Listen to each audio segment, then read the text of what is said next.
Is it hard to understand? When it comes to reading the Bible, the first thing that comes to mind is the fact that this is the Word of God. The seals have been broken, and the truth is here. And when we go throughout the scriptures, when we go throughout extra biblical records, we find that the language that God employed, that He used to create the heavens and the earth, was the Hebrew language. Christ said, I came for the lost sheep of the house of Israel. But yet no one, no religious leader, no religious church out there anywhere can now identify the 12 tribes of Israel. Can we? God is quite simple, but it seems as if man makes understanding Him hard. What are those mysteries? The truth of your book and the truth will make you free. The Hebrew and Bible Academy, you're invited.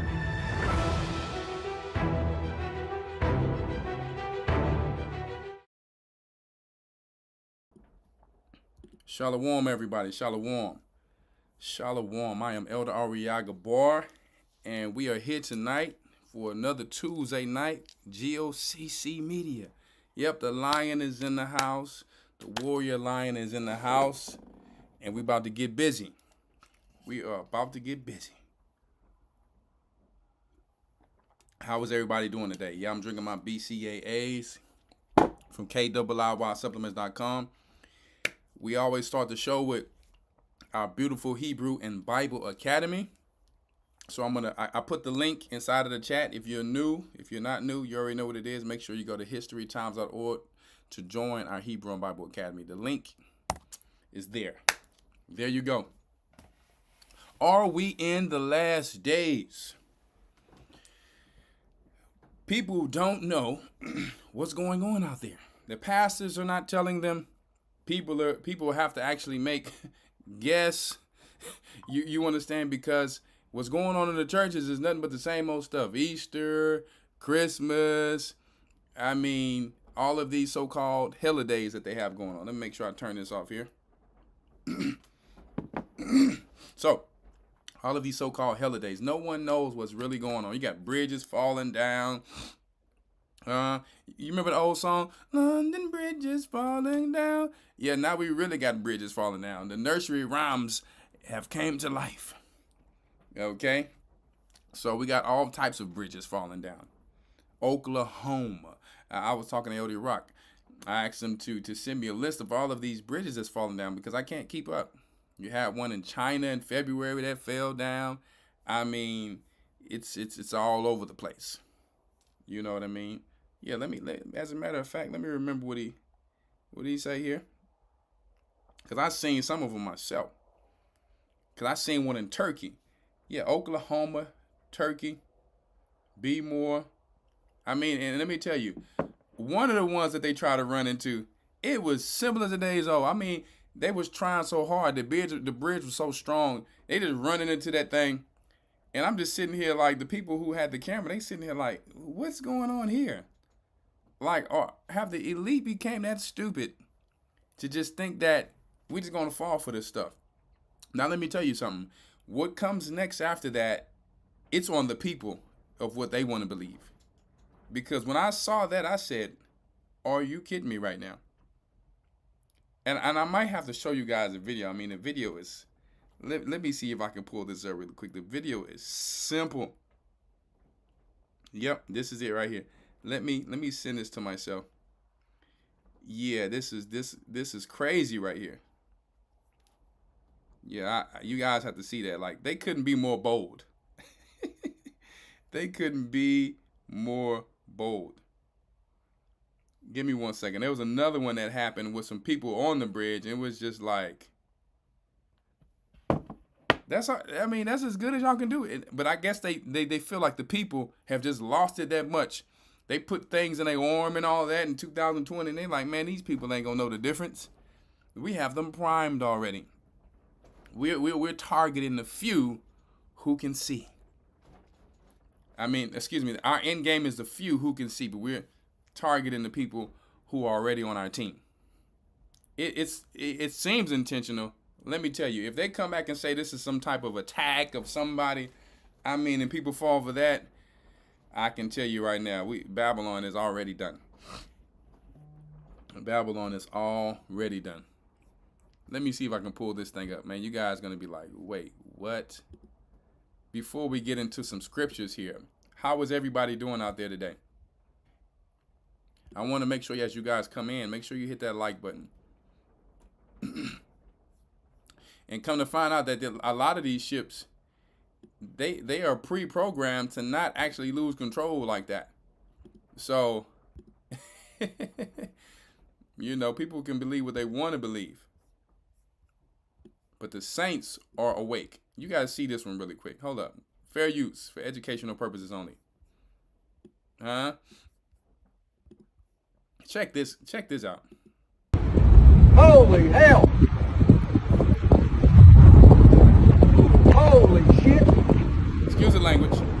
Did you film it? Yeah. Oh my God, that barge is loose.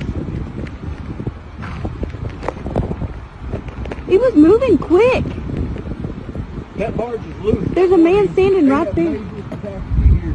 No, it didn't knock that bridge down. I don't know. Oh my God. I feel like I'm about to throw up. Look at the barge, how it hit the barge. Hey Tyler, keep your phone and call 911. Because they have to shut this bridge down. How are we going to get done?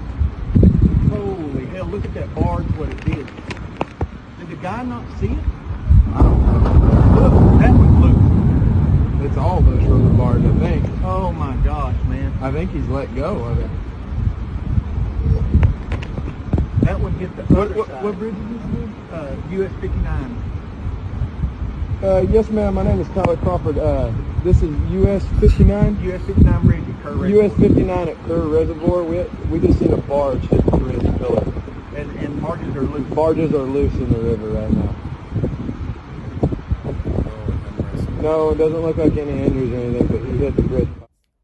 So I wanted to show that really quick because that couldn't be any more obvious. Like something just, a bridge just, fell in Baltimore, right? And a bridge just fell in Turkey. Now this bridge is falling. It's like, come on, guys. Who are you guys trying to play here?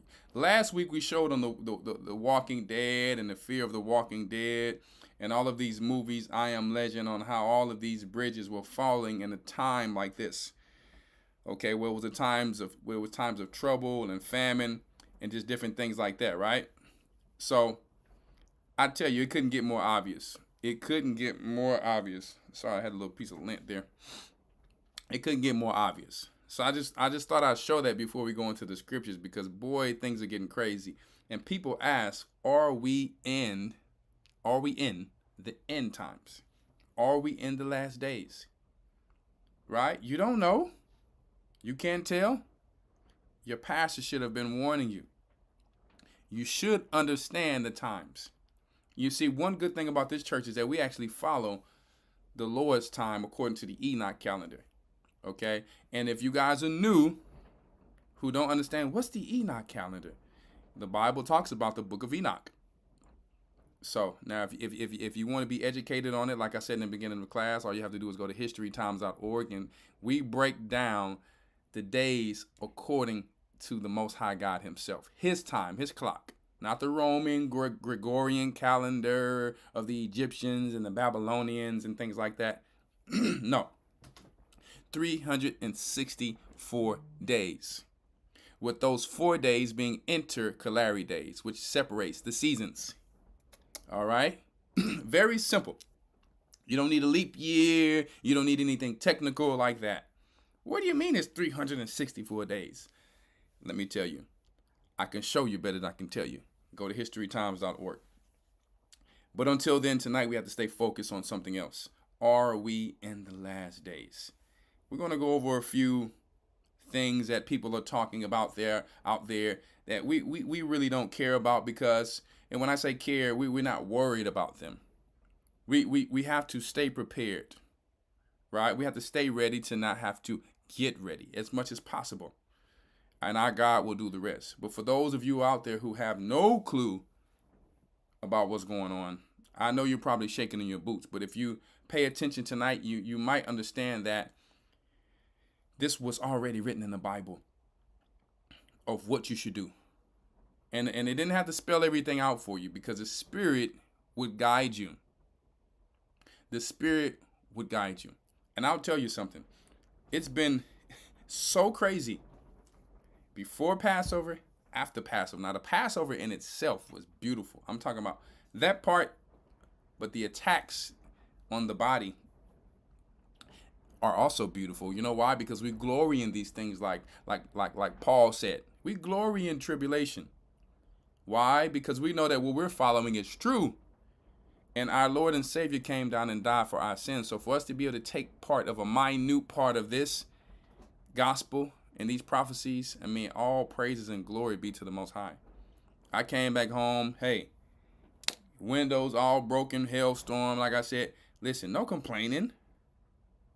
This is spiritual gaining. Are you kidding me? Spiritual gaining. No complaining. I got my little dandelion root tea right here. It's a little too hot, so I don't want to burn my tongue. But yeah, no, all spiritual gaining.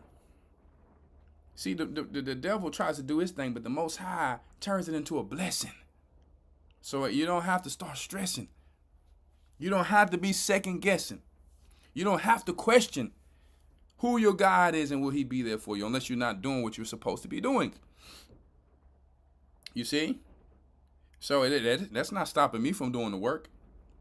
My windows is busted right now. That's not stopping me from doing the work. Yeah? But it's all getting fixed now. I done did everything I need to do, and I'm going to be broadcasting from somewhere else until they fix that up, and I'm going to be right back, and we right back on the ball. Like Paul said, when he got stoned or when he got shipwrecked, whatever he went through, listen, and I don't need people to, there's everything all right, everything. I just pray for me, keep me in prayer. We're going to keep fighting. We're going to keep going strong, because we're going to go through way more than this. I'm fine. My name is Gabar. That's called warrior. My name is Lion. There's nothing that a lion does where he can be weak. He or she can be weak. When you go for the prey, it's never an easy takedown. And you might need a little help. You might need a little help to take down the prey. But when you sit down and feast, you feast. See? Oh, yeah, elder with the rhymes. I mean, I just be messing around, man. But I might got a little rhyme or two. I don't know. You know. You see? So, but I want you guys to prepare, because this is what I want you to understand. What I've learned and what I've already had in my mind and my spirit about this, in my opinion, man-made weather warfare. There's some things out there called HAARP. There's a lot of different things out there, okay? Doppler systems and things that they have, all types of things that they have, cloud seeding. These are things that are out there. This is not something I'm making up. And, what I've learned is that these greenhouses and growing food indoors, it's a very smart thing to do. It's not something you have to do. Yes, you can still grow food outside. You can. Depending on your area, though, you have to pay attention. And Texas is under spiritual attack, because Texas started independent. I'm not bragging on Texas because I'm from here. This is just so happening where I'm at now. I'm from Louisiana, but this is just so happening where I am at now. They're under attack. And let us not think that there's not some inside jobs going on. I'm just telling you the truth. See? All of Esau is working together. But will it probably last longer than some other places? Definitely. But no place on the earth will be safe until we get to the wilderness. No place on the earth will be totally safe. Some places will be safer than others. But why am I saying this? Are we in the end times? Because you need to prepare. Okay? You need to prepare on all levels. Physically, people need to be working out. If you still giving excuses, that's on you. You can't expect your brother to keep looking behind, trying to carry you and because you didn't want to get yourself in shape. Yeah, listen, where there's a will, there's a way. Talk with the elders, like, listen, it's time for people to start getting themselves in shape. Everybody ain't got to be a bodybuilder. Everybody do what you do, but I'm gonna tell you, you know what this is going to be about. In the Army, you get shot, they carry you, whatever, but if you down and we in a live war, you got to go get the casualties when it's finished. Try to make yourself not a casualty now. Try to make sure you can run, climb, and swim. I'll just put it that way. Try to make sure that you can run, climb, and swim. Why do I always say, a lot of you laugh when I say, can you run from a dog? Maybe some of you can't. Okay, if you can't run from a dog, then you better make sure that you can fight like a dog. I watched a video early on Facebook where this hog came and, start, aggressively attacking this older gentleman. Okay, you finna take some boxing. Ain't nothing wrong with a little boxing. But let me tell you, you need to learn some Steven Seagal. Quick stuff. In the end time, we ain't worrying about no points. Point fighting. Point fighting is cool, but in the end time, I'm taking you down quick. I ain't got time to be no points and getting on the ground. Jiu-jitsu. I know jiu-jitsu, but jiu-jitsu to take you out quick. In less than a minute, if you ain't going down, it's a waste of my time. I ain't got time to be showing no boxing skills, fighting for the white man and showing I can get a belt. I'm taking you down in less than a minute. And if it take 2 or 3, it's too long. I need more practice. Okay? I'm just telling you the truth. All that look good, I did it before. I trained with them. But in reality, and I'm being serious. I'm being serious. So if you can't run from a dog and some type of weird zombie deer or dog is coming after you or some hog, you're supposed to be strapped with a little poker on your side. A little poker. You're supposed to play a little poker game. See? Because the old gentleman, he called for his dog. The dog did not come for him to help him. These dogs be straight fronting. Man, I got some cats around here. I never even liked no cats. I used to think cats was only for white people. I'm not going to lie to you. I'm going to be honest. Until I got on this land. Every time somebody had a cat, I'm like, I ain't coming to their house. I got cat hair all over the place. You see? So, but on the land, they kill the mice. They kill the field mice. So, and then I noticed, I'm like, when the dogs come around, they start barking. And then the cats, and next thing you know, the dog running up on it. I'm like, man, you got to clean the dog poop, walk the dog, go buy dog food. I'm like, this dog eating better than my children. Man, yeah, you out of here. So I decided this time not to get a dog unless I can afford to have it properly trained. And if his butt can't go poop in one area and do like the cats. If you ain't smart enough to learn what the cats do, I'm sorry, you ain't for me. I ain't picking up your poop. Okay? That's just me, though. Black people be giving away dogs after a while. But back to the subject. If you can't run, I'm telling you some serious stuff. If you can't run, you need to be able to defend yourself. Taser, a poker. I'm going to say poker. Because if someone's attacking you and you can't really necessarily fight and it's biting you, you gotta go for it. You gotta play a poker game with it for a second. I'm just telling you the truth. We need to be able to do what we need to do. That's why, listen, my children, I made them all watch Walking Dead. You need to watch Walking Dead. I don't want to hear you scared of those zombies. Guess what? You see Rick, little son, and all the little white kids on there getting down? You need to know how to get down. See? So this is the reality of it. Israel is an army. And I'm talking about first in the mind. The mindset.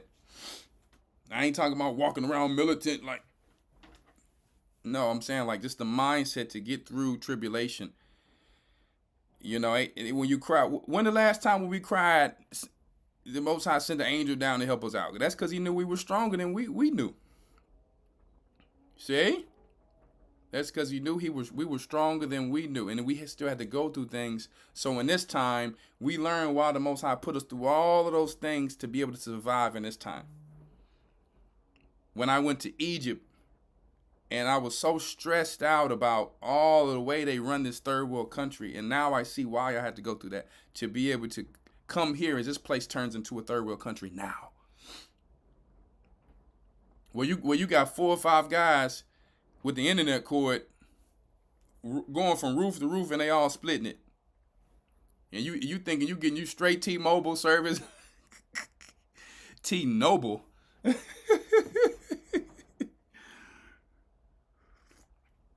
For real. So we need to seriously, every single person needs to seriously do something that's going to get that heart pumping and flowing, and some cardio too. Okay, sometimes bodybuilders, they be swole, but then they can't run. So you got to make sure you do your little cardio as well. But some of us know how to do cardio while working out. Some of us going to do 200 push-ups in a set, 200 shorties in a set. That's going to be cardio for you right there. You see? And then you're going to have the guys on the side talking about, man, them ain't full reps. But the guys who still saying they ain't full reps, they still only can do 30 full push-ups. Are you kidding me? Well, the guys doing 200 shorties, they can actually do 100 plus full push-ups. So then and that's just because you know, they got that little paperwork. Man, that's garbage. If you don't really know how to get down and use it for the right reason, it ain't worth it. I'm trying to tell you, these days today, it's a lot of stuff going on where you're going to need to have your mind right, because people are losing their mind.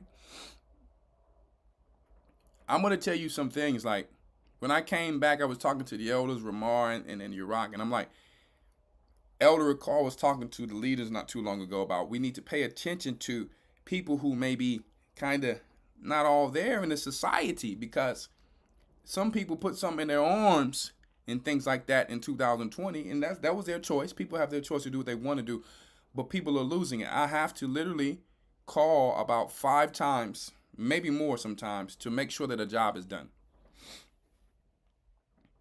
I mean, it was so many things happening, and I'm like, are you all there? Are you all there? And I mean multiple scenarios. And I'm talking to other people, and they like the same thing. Customer service, it's not even just about customer service. You have to do your job, people's job for them, and they're getting paid for it. And I'm not condescending. I'm literally like, wait, you got this in a month ago, but you're supposed to do this. So I'm getting ready to be behind on this because you didn't do your job? And I called you and emailed you about 5 to 10 times already. And you told me you were going to do it, and you still didn't do it. And let me tell you, boy, woo! I'm not going to lie. Boy, I'm not going to lie. I'm not going to, that make me want to, hey, I'm going to just tell you, get me a little frustrated. That's all I'm going to say. And then I have to get like how the white people used to be. I'm just going to have to get my lawyer, because I had to tell somebody the other day, I said, you know what? At this point, the way you guys are acting, I'm ready to put my hands on somebody. And I had to tell them straight up, I'm ready to put my hands on somebody. And I said, but I can't do that. I said, so I'm going to have to get with my legal team, and then I'm going to have to let them fix it, because I can't put my hands on you, because then I'm going to be in jail and not be able to provide for my children. So if you don't fix this, my legal team is going to be writing you a letter. And I'm not making a threat. This is serious. I'm a man of my word. That's one thing about me. I'm a man of my word. And then now they want to get everything in order. And then you still got to check one more time to make sure they did it. So I've been dealing with this after this cold. Huh? Don't go at Home Depot to Lowe's. Oh, my goodness. People, they don't know. They don't even know how to do their job. I don't even know how they get jobs over there.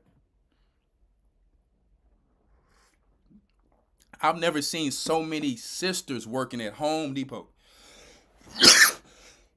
Ooh, I drank that too fast. I've never seen so many. I've never seen so many sisters working at home. I mean, and they got to do what they got to do. But I'm like, man, this thing is changing up. I've never seen so many sisters working at Home Depot and Lowe's. I'm like, man, what's going on here? You see? So this world is crisscrossed upside down, all over the place, like upside down cake. And we're gonna show a few things, and we're gonna go into some scripture. We're gonna go in Second Ezra tonight. We're gonna go into a few scriptures because this is bad right now. We are in the end times. For one, you have this so-called eclipse they're talking about. You got Biden, Lord. Let me see what I want to go into first here.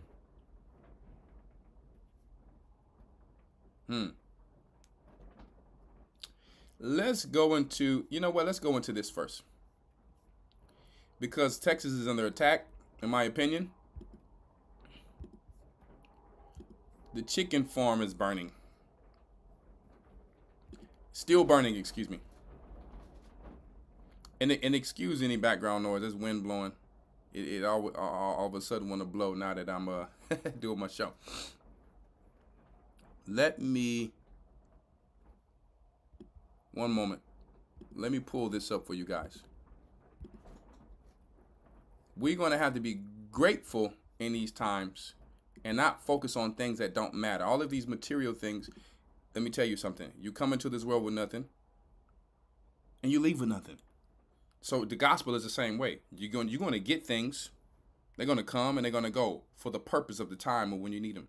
Money is not because so you can ball around. Yeah, you can still get nice things and clean. You're Israelites supposed to be holy and royal.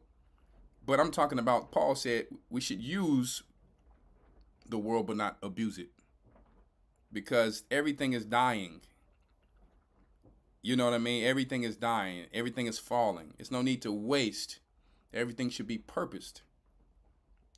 And I was talking about, right, before we go into the greenhouse thing, because when the storm came, the greenhouse had a little damage, but not to the point to where the food didn't survive.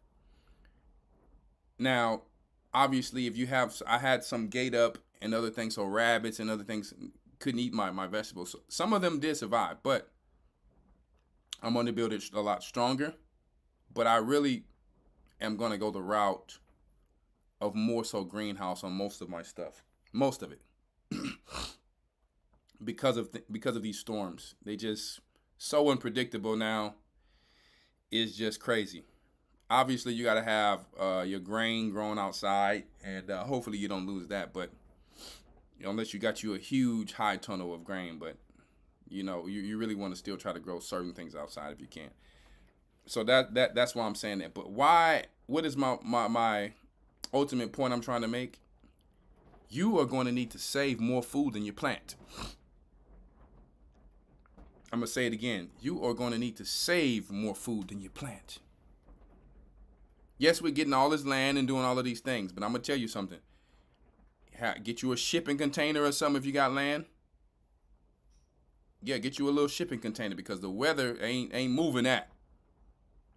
The weather is not moving that, and if you got you enough money, bury that thing. Bury it, put a vent on it. The ground will insulate it then. But if you can't do that, get you a little shipping container. You can store a lot of things in there. But if you have it up high, you might want to try to insulate it. Frame it and insulate it. You can do it yourself too, or you can hire somebody to do it. Put you a vent on there, whatever the case may be. And then I'm talking about the people who can do things like this, right? If not, you got you a shed or you got some place to store your food or underground storage, whatever you have. You want to store more food than you can plant. Why? The weather is so unpredictable. And you want to store it in a way to where if you need to move from one place to the next and you need to go rent a U-Haul or you got a truck or a trailer, you have some people from the church or whoever helpers load that thing up. Now you bringing your stuff to the next place. It's getting that serious. So, fruit trees. I'm not putting all my fruit trees really in the ground like that. To a certain degree, maybe some of them. But for the most part, I need to be able to pull them things up out of there. Put them in containers. Load them up.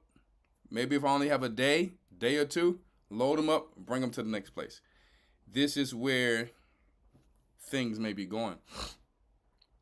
Until I'm just telling you, I'm just telling you. Or you just got you a few different places with all of the stuff at the same time, but everybody can't do that. So I'm just saying you got to start to think outside of the box. Okay? Because fruit trees are assets. I'm not just going to leave anybody my fruit trees if I go from one land to the next. I'm not leaving them with my fruit trees. You know how much those things cost? Thousands of dollars. Some of us got 50 to 100 plus fruit trees that you done paid $30 for, $50 for, $70. Some fruit trees $100, $200. So you have to be very wise, because this is the thing why I'm saying that. If you put them in the ground, they get used to that environment. Now you have to clip the roots and clip it down just to transfer it. It has to start all It has to start all over again. It has to start all over again because it's in so much shock. So if you put it if you put it in a big enough container, hey, it's going to take some help for men to pick that thing up and put it on the truck, or you get, a tractor or a forklift or something to put that thing up. But what I'm telling you, hey, we got to start thinking. Got to start thinking. And if you got to leave everything behind, you got you a little RV. And for those of you who think you can't get it, you're thinking wrong. Let me tell you, I hooked up with Issachar. Let me tell you, hook up with Issachar. Let me tell you, the right one though. And you make your little relationships with friends of Mammon. Facebook Marketplace. They got cheap RVs they selling. If you can't afford to get nobody to fix it up for you, you get in there and fix it. Now you got to do the business and make sure it works. Don't get played. Don't get played and they give you something molded and all that. You have to do your due diligence on that. But I'm telling you, you get that with a truck to pull that thing, make sure because every RV needs a different truck to pull it. You guys have to study and do these things for yourselves. We just messengers. Okay? And you load that thing up as much as you can. So you got some food and water on the way. You just need to have different little things as much as you can. Things prepared, okay? So I just thought I'd put that out there before we go forth, of little tips as we go forth into the time where some people in the world think it's just doom or gloom. I'm going to tell you, you probably like, well, I don't got 15,000 or 10,000 for no RV. I've seen them for 1,000. I've seen some giving them away for free. I've seen $2,000, $2,500. And let me tell you, they don't really change too much from the frames and stuff. And you try to look for something that somebody's been taking care of. You be patient, obviously, when you're looking, but they be out there. You can get it. You can do it. Do you have to pay for it, a facility to store it, or can you keep it on your HOA? Or you have to do research on all of these things. You get you a good enough one when you're not using it. You're like, man, well, Elder, this is costing me money to pay for this storage to keep my RV. Well, if you got a good enough RV, or you fix it up good enough, because people on YouTube are flipping RVs. They buy them and sell them. Or you just take it and you can rent it out like a churro. And now you're making money, and it's going to pay for the rent of where you're keeping it. Or it'll give you back the money, or you're just making money from it and you have it to go. And you done made enough money now to buy your brand new one. So we have to think outside of the box. And it's enough room for everybody to do it. Don't think it's enough room for everybody to do it. Sometimes you look for Turos, Airbnbs, these RV rentals. Sometimes it's not enough people doing it. But you want to get in front of some of these things before AI does. Before AI is taking all of the jobs and doing things. We have a small space of time. Okay? Yeah. So, but anyway, I want to put these things out there. So, let us go forth really quick. Let me show this little chicken farm really quick for you guys, okay? They're still attacking fair use for educational purposes only. Okay? Fair use for educational and religious purposes as well. Why? Because we have the right to see the signs of the time. Right? So why are they still attacking? Why are they still attacking the chicken farms? And you probably like, how do you know they're attacking? Well, what's the coincidence of things keep catching on fire of things that we put on our table? Our daily sacrifice on our table. The daily sacrifice people go out and work for to come back and eat their daily sacrificed food that they sacrifice for their God. Obviously, for those of you who are new Christians, we're not talking about the old ancient sacrifice of the law. We're just saying the daily bread that we put on the table. Right? Why are they doing this? You probably like, who you mean? Who's doing this? Let me tell you, there's spirits of vengeance. In the Testament of Solomon, there's an angel who starts forest fires, who does like whirlwinds. This is in the Testament of Solomon. So you got to get in our history.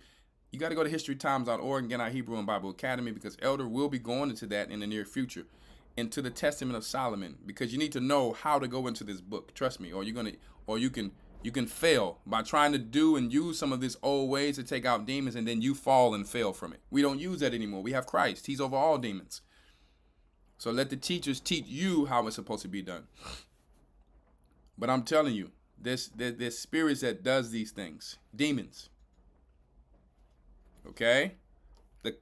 You got people coming from, I'm going to tell you something. There was just big fires in Texas. You got people now coming from up north, I'm hearing, down south where we are, to buy all of our cows down here to bring them back up north, because they've lost so many cows up there in this fire. This is serious. This is war. You thinking your guys will come down and float down and be like, hey, I'm going to just take you.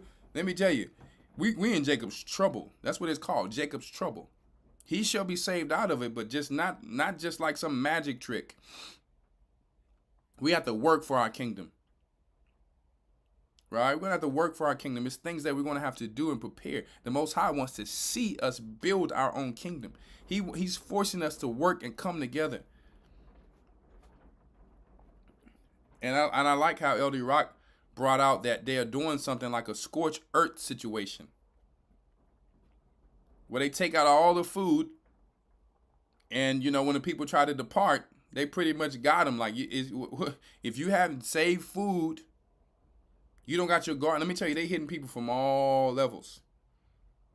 They even attack some of these solar things, talking about some of the solar, the chemicals inside of the solar panels can leak into the ground and mess up the groundwater. And I said, good Lord, these people. So now you got to make sure outside of your well that you got rainwater. So they sell these big old tanks. I'm talking about the big tanks. Whatever you get, you get. But I like the big tanks that last you for a few months, that they used to have over there in Egypt. You see? You got to fill that thing with a water hose and put your tablets in there, whatever, to have you that, or you use your rainwater. Or you got a creek around there, you can build you a filter to pump that water in there, but you still got to put some in there to make sure it's clean. But I'm just saying, this is where it's going. They shall wear out the saints of the Most High. He that endures to the end, the same shall be saved. Why did Christ say that? Because it's like the Hunger Games. Who can make it from point A to point B? That's what the Hunger Games was about. Who can make it from point A to point B?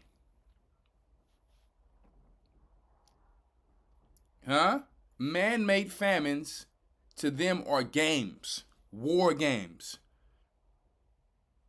Who is going to be smart enough to take the wisdom of the elders of the Most High to save food, save water, survive, and be willing to fight for their kingdom? This is the Hunger Games. See? Take down the bridges over here, over there. Let me tell you, just a good feeling ain't going to get you through. Faith without works is dead. Oh, I know my God going to take care of me. And yeah, but I ain't going to do nothing about it. I'm just going to say that and that's it. Get ready. You are strong. Israel. Jew and Gentile alike that's following Christ. We can do it. Fair use. To burn right now just northeast of Brazos County. That's near Bryan College Station. Those huge plumes of smoke you see on your screen right now coming from a chicken farm that caught on fire. Crews on scene say the fire could burn for several days. As of now, there are no reports of any injuries, and it's not clear yet what sparked the fire. Keep up to date with all of San Antonio's top news, weather, and... So, that's that. There they go. Oh my goodness, it's a bird flu. Oh my goodness, the bird's sick. Are you kidding me? When you live on land, birds naturally come. And naturally, even when nothing's going on, you might see a bird dead every now and then. You might see any animal dead. Are we not getting the flu when we see roadkill every day? We see roadkill all over the place.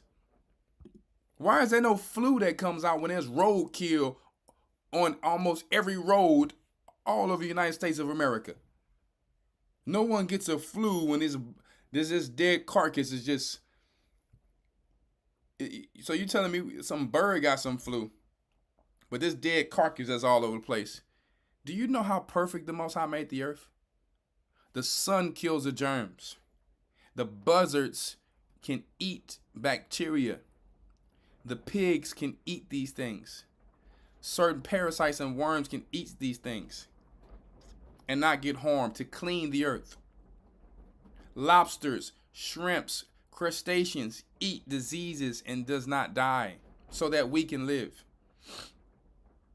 But some bird is coming from your land and your cow, and then they fly to somebody else, and all of a sudden, are you kidding me right now? The little pelicans and the little birds, they just come to eat the crayfish that's in the open little plains. And then it's just what they do. They fly all over in the order that the Most High put them in, eating little bugs, mosquitoes, and frogs, and snakes. You know what I mean? And even when they say it's some type of bird flu, birds still flying around. You're gonna have these white people all over the place where you got to put up a high gate to where they roll by your land. They sitting there like some agents, like, yeah, we just seen the birds fly on your land. We need you to evacuate. Are you kidding me? Are you kidding me? I'm gonna need you to evacuate.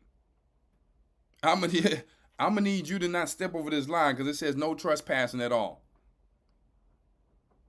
Period. This is where this thing is going, man. This is where this thing is going. I think I got an article on that. Let me see here.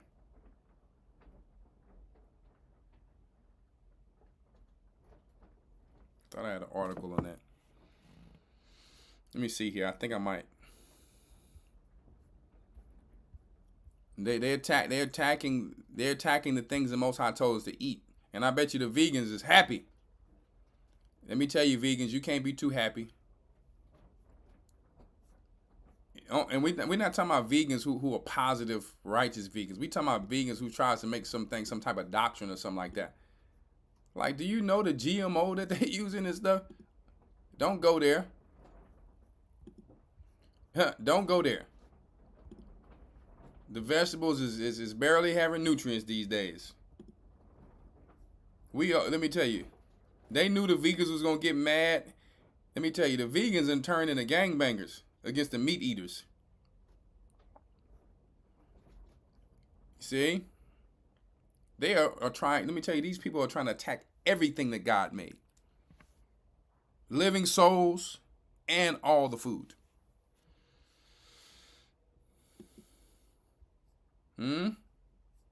Fair use.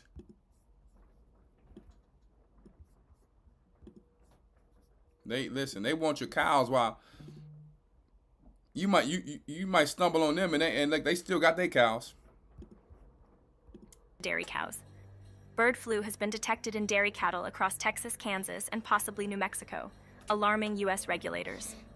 Despite the outbreak, officials assure the public that the milk supply remains safe due to the virus-killing process of pasteurization. The USDA confirmed the presence of a highly The virus killing process in pasteurization. And then next thing you know, they say, you know what, it's getting so bad, we're going to have to put the 2020 inside of the milk. That's what I'm going to call it now. They have to put the 2020 inside of the milk. Huh? We need to put the jibby inside of the milk. We're already pasteurizing it because it takes away the germs. As if it hasn't been proven that raw milk does so many great things. But you know everything today for mass production, how they have to do it. See? fatal avian influenza in cattle, marking a first in the disease's history. The source of infection appears to be wild birds, with dead birds found on some affected farms. Investigations into sick cows. You don't think Esau was out there hunting them birds? Let me tell you, and from so much of this new technology, birds have been falling out the sky from the way that you understand the world powers are controlling this world. With all their pollutions on every level. What about when it's a bunch of birds dying? Are you telling me they're not catching the bird flu when they just falling out the sky? So at that time, because you're not trying to push an agenda, there's no bird flu and a bunch of birds are just falling out the sky, right? But because it's convenient now for the beef, you're just tying these two together. You know how long we've been seeing birds falling out the sky and they didn't call it a bird flu? They didn't even call it a bird flu when birds was falling out the sky. When we were like, man, look at all the prophecies of God. The water turning red, the fish is dying. Let me tell you. What happened to the fish flu? All the fish was dying in the water. Octopus is getting washed up on shore. And you know, I mean, guys, we have to wake up. And I'm definitely talking about the beginners, the novices, and possibly the very elect who are deeply rooted and understand. Sometimes they are deceived too. Oh my goodness, the eclipse is coming. We're going to talk about the eclipse tonight too. I know Elder went into it. We're going to show you how to not be dismayed at the signs of heaven. And like Elder Iraq said, there's good bacteria in a lot of things in its raw form of how the Most High intended our actual gut to work. Some of us don't even have bacteria popping off in the gut no more. The first thing I do in that morning, I'm preparing my gut for my meals. Listen, I got yogurt popping off, you see? And it's better if you can make your yogurt, but if you have to buy it, you need to learn which brand to actually buy. And the one with fat is actually better, okay? Because you can get some K2 and D3 in that thing, okay? And if you eat tzatziki, you got prebiotics from the cucumbers, or you get your little onions and bell pepper in there, the prebiotics, and you got the probiotics, which will make the postbiotics. See? So I eat my little yogurt in the morning. I got my MSM and my moringa, all of this for the colon and the gut. I do this every morning. Then I take my health starts in the gut. So I got all different forms of bacteria. I got probiotic gummies sitting right here. So I'm preparing that gut in the morning. Some of you juice, this is good. Preparing that gut early in the morning.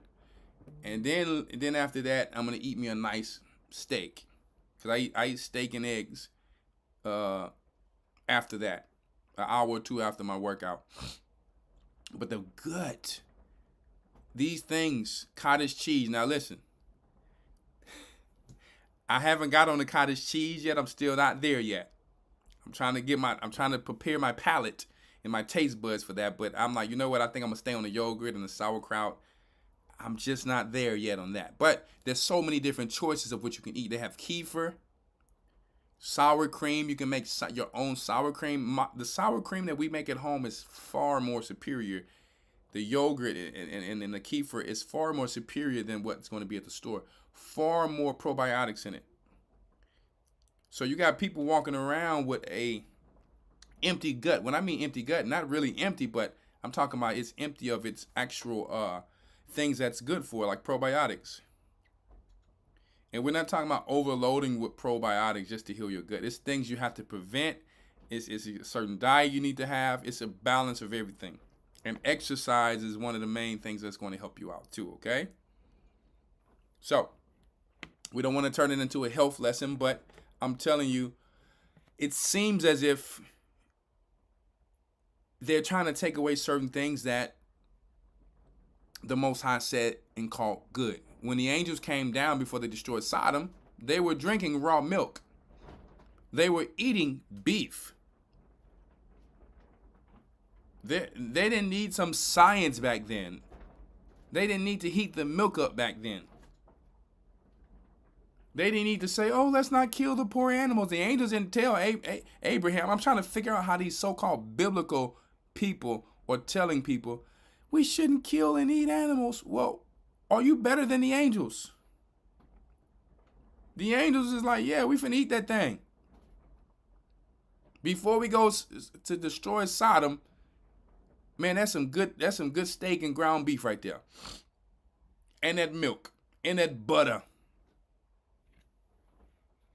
Okay, so they're destroying the things that the Most High said is good for us. But we need to try our best to go back to get these things in their original form as best as possible. All right, let's finish this thing. This is silly stuff that if we believe this stuff, we will not be able to endure to the end. Avian flu in unpasteurized milk samples, but pasteurized milk is deemed safe. Experts, including Dr. Jim Lowe, emphasize the absence of risk to public health, noting the disposal of contaminated milk. Regulatory guidance ensures milk from sick cows is either diverted or destroyed, maintaining the integrity of the commercial milk supply. Now let me tell you, I only use milk like that. If I use milk like that, I'm going to tell you what I do with it. I use it as a filler. That's it. If I want to make some macaroni and cheese, I'm not going to go buy no raw milk and waste it. Because, you know, if my goats are not milking or my cows are not milking, I'm going to use that thing as a filler or to use the milk to make different things. You can use it because if it's going to be pasteurized anyway, you get the cheapest one without hormones. You can make you some cooking cream. There's all type of things you can make. But drinking milk, I'm going to be honest, raw milk has been proven. I have to be careful. Can't say it. Raw milk is it. That's all I'm going to say. Okay? So there you go with that thing there. But one second, let me before we go into the scriptures. Let me tell you, these people are all over the place, and they see the job of the job of the devil is to be the Wizard of Oz, a magician, to cause and bring fear. Don't forget, Elder brought out, I hope you guys are subscribed to his Patreon, boy, because they dropped some hard stuff on the Patreon. And now, some of these things people came to me about with these parties and things like that. So I'll talk about that a little later in the show. When I was in my 20s, my early 20s before hopping into the truth. So I pretty much understood some of these things, but they went very deep into it, a little bit more. But we'll talk about that.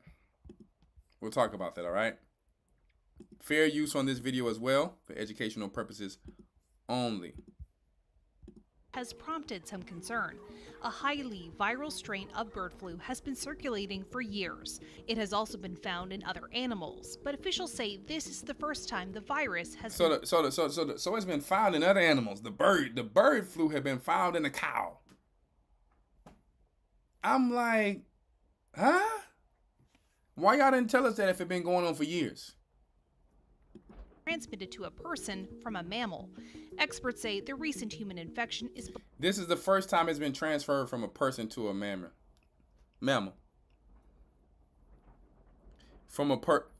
To a person from a mammal. To be tied to a recent discovery of the virus in cattle in the United States. The CDC says overall the risk to the general population... Now, what we need to be worried about these cattle is how they are treating these cattle to put out certain beef products in high production. The problem is overall high production, pushing things too fast. That's what's going on. What about that, people? What about that, news media? What about when we go to farms and these poor cows are being pushed to milk so much to where they're falling on their feet? I mean, falling off their feet. Huh? And then you push these things off in places like McDonald's. This is what they're saying out there. What about that? You should be telling people that McDonald's might make you sick if you're treating cows like that, because these are actual facts that's out there, man. This thing, get up out of here, man. We should be talking about that. So you'll have the obvious in front of you, but when there's agenda that needs to be pushing a distraction, there's another flu all of a sudden when they say so. Something that comes from Africa dealing with some bats. And our people in Africa let these people do this stuff. So I never want to hear about Africa having some power. Africa has no power. It has no power. It's not the homeland. It's not the motherland. We don't want to hear that garbage anymore. I've been over there and seen them getting smacked up by Egyptians and all that.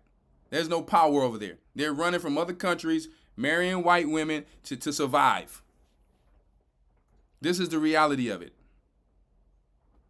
And their own people are selling their own people out still to this day. There's only Christ. So some people, they come into this truth as an Israelite, and then they come over here, well, Africa, we do it. We don't want to hear how you do it over there. If you could have been telling us how you did it over there when the people who have so-called power over there come over here and rescue us. The Most High have woken up the humble over here, who the people have looked down on. People over there have come over here as Gentiles and gotten the same benefits as Gentiles. I'm not saying every single person, because I got a lot of African brothers that I love. And I have people in my family that's from Ghana and Nigeria, for sure. So don't think I have something against Africa, but I must speak the facts. And I speak them to my own family. Africa ain't did nothing for us. But what I'm saying is, to get back on subject, before I digressed, is they have so much power, but they allow the white man to come over there saying they got some type of Ebola from some bats in some cave somewhere. And nobody's saying anything. Now there's some leaders who are stepping up to some things. So I'm not, like I said, I'm not talking about every single, I'm talking about the people who keep pushing this to us like, that's our motherland, that's what the real Israel is and all this. No, it's not. No, it's not. I've lived over there in Europe and all that, where brothers is telling me why they're leaving their own home country. Huh? They're migrating in other countries, in Russia and European islands and all that. They're struggling no different than us. We're all under the same curses. But when our people come over here with this Africa, I personally don't want to hear about no Africa. Haven't done anything for me. And I used to speak to them when I was over there in Africa, and they passed me up without telling me anything. So I'm not even worried about that either, though. But I'm just saying, there's no power over there. And us over here, we the only people speaking up. You got my sister like Candace Owens is now speaking up.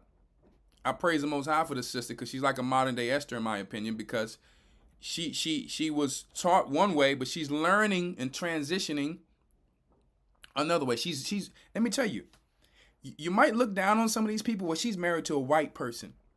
But don't forget, Moses was educated. He was not from the hood. That's the thing we forget about. Moses was not from the hood. So sometimes the Most High is going to use some different people as well. I'm not calling her Moses either. I'm saying Moses was educated. He was not from the hood. But he learned, as the scripture says, to come and be down with his people like she is learning. You can't shoot a person, before they come up.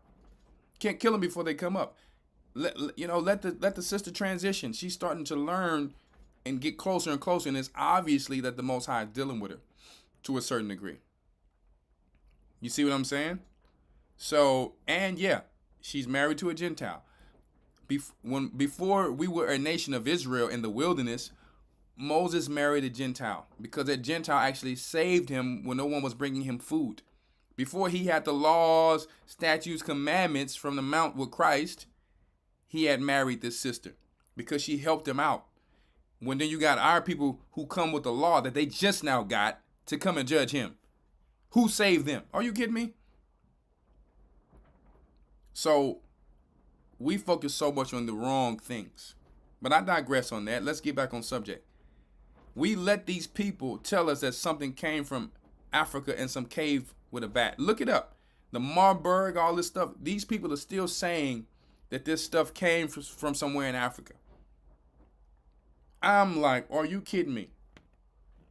And our people, simple as a day is old, still, I'm going around and people still, you know, they can do what they want. They masked up like it's some Illuminati party. Huh? Slow. Experts say at this point there's no evidence of person-to-person spread or concerned milk could be contaminated. But the reality is that pasteurization can kill the virus. This virus is quite susceptible to heat, and as a result of that, heating the milk up to the temperature required for pasteurization can easily kill the virus. Let me tell you guys something. Let me tell you. It seems like their major argument is heating the milk. That's not spelling it out for you, that the importance of raw milk. They like, yeah, you know, the virus is this, but you can do this from heating the milk. When you walk around with your gut not being balanced off, guys, you're prone to sickness. Very easy. That's why the Most High's diet was very similar to the Mediterranean diet, because it consisted of living organisms, living things that he made to keep our gut balanced. Okay? So, thank you, Urak. So, it's a little bit more important than we think right now to take some of these things serious. So I'm not just saying them to be deep and saying them because I'm your elder. I'm telling you the truth that needs to be put into action. Let me tell you, we are in the last days if you've questioned it. We are. That place that's called spiritual Sodom and spiritual Egypt. I'll give you a reason probably why the Most High called it. There's just one reason. And this is fair use. These people's views is not our views. This is for educational purposes only. And I can play this because this is the actual government speaking this themselves. All right? We don't pay attention to the side comments. People are going to make their comments, whatever. But everyone's celebrating Transgender Day of Visibility. I want you to know that your president sees you. Jill, Kamala, Doug, our entire administration sees you for who you are, made in the image of God. 1 second. Somebody asks, is that the Daniel diet? Listen, what I'm saying is, whatever the Most High called good, good. Whatever the Most High called good, good. Whether it's beans, whether it's meat, whether it's vegetables. Because some people in our church before try to tell somebody that they only need to do the Daniel diet and all this. A diet is temporary.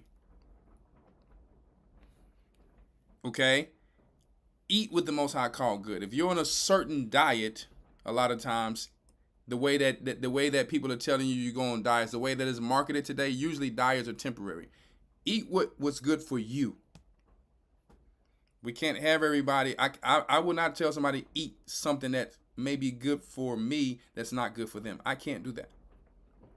It's up to us to study what's good for our own gut and our health. We all been through different things. Serving of dignity, respect, and support. But we know it's hard when there are those out there who don't see you and don't respect you. For example, the onslaught of anti-transgender state laws attacking you and your families is simply wrong. This administration is standing up for you against all these hateful bills. And we're committed to advancing transgender equality in the classroom, on the playing field, at work, in our military, in our housing and healthcare in the systems, classroom, everywhere. In the playing field, at work, You need to, let me tell you, it's time to forget about crying, and it's war. It's war right now. We're fighting for our kingdom. If you want to allow your children to go through, people trying to manipulate them into different alternative lifestyles, that's going to be on your fault.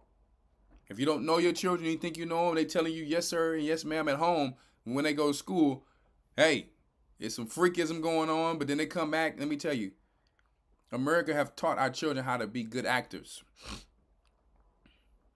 And then as you grow up, you getting ready to dip to the wilderness. They don't want to go to the wilderness with you, and you're wondering why. I didn't really want to follow the truth in the first place. Yeah, because they were getting groomed at school. It's time for us to be involved in all of this and be tight with our family.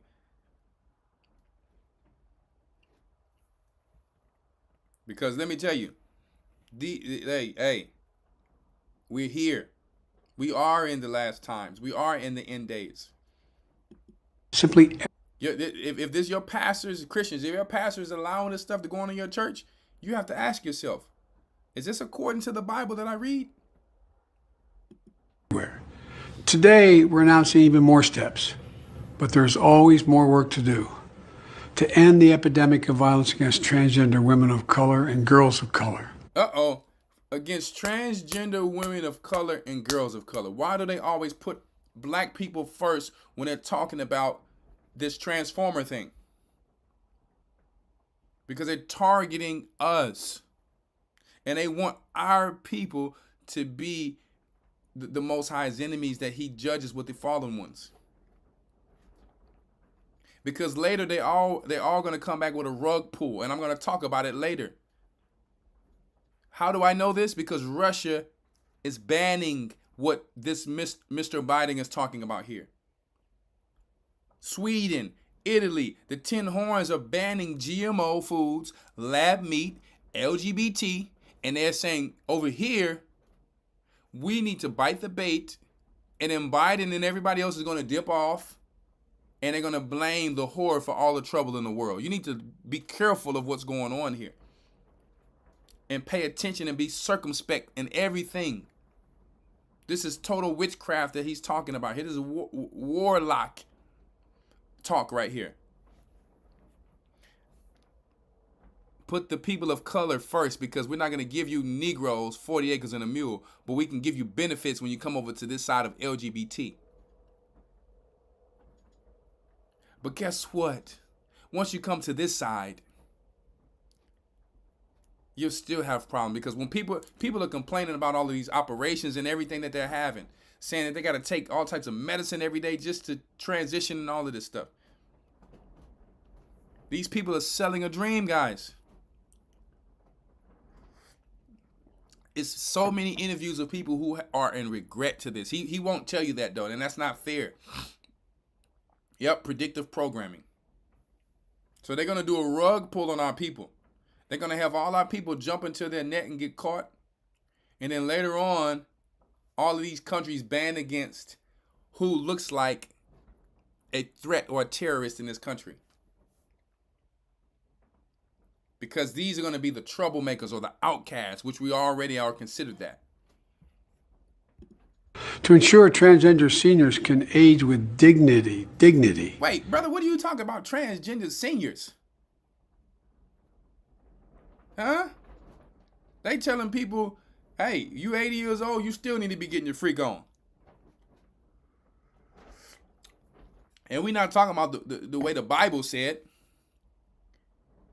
in a righteous manner, in a moral manner, morally sound manner. Transgender seniors, I mean, what's that?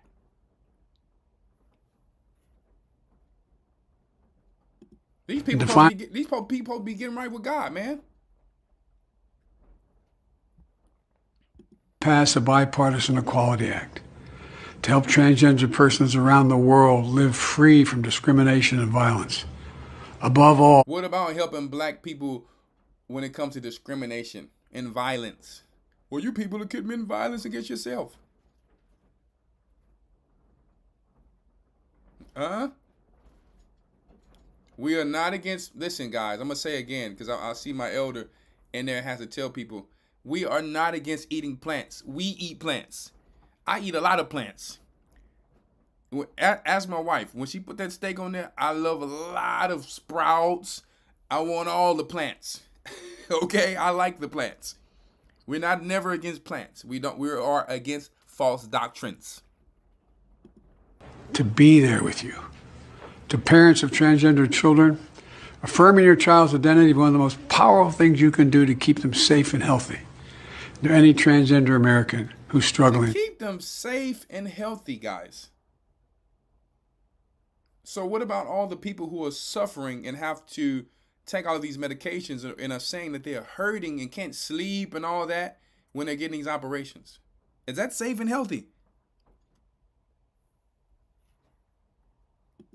Please know that you're not alone. To parents and children alike, please ask for help. And know this, everyone's celebrating Transgender Day of Visibility. I want you to know that your president sees you. Jill, Kamala, Doug, our entire administration sees you for who. Let me tell you, we had to have a million-man march for them to see us, and they still ain't see us. But they can see the small population of, rainbow colors out there. Man, listen, we can't fall for this stuff. We cannot fall for this stuff, guys. Before we go into this so-called eclipse thing,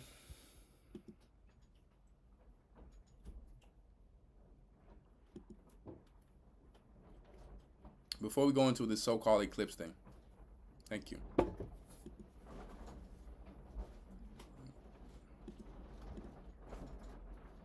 Let me see here.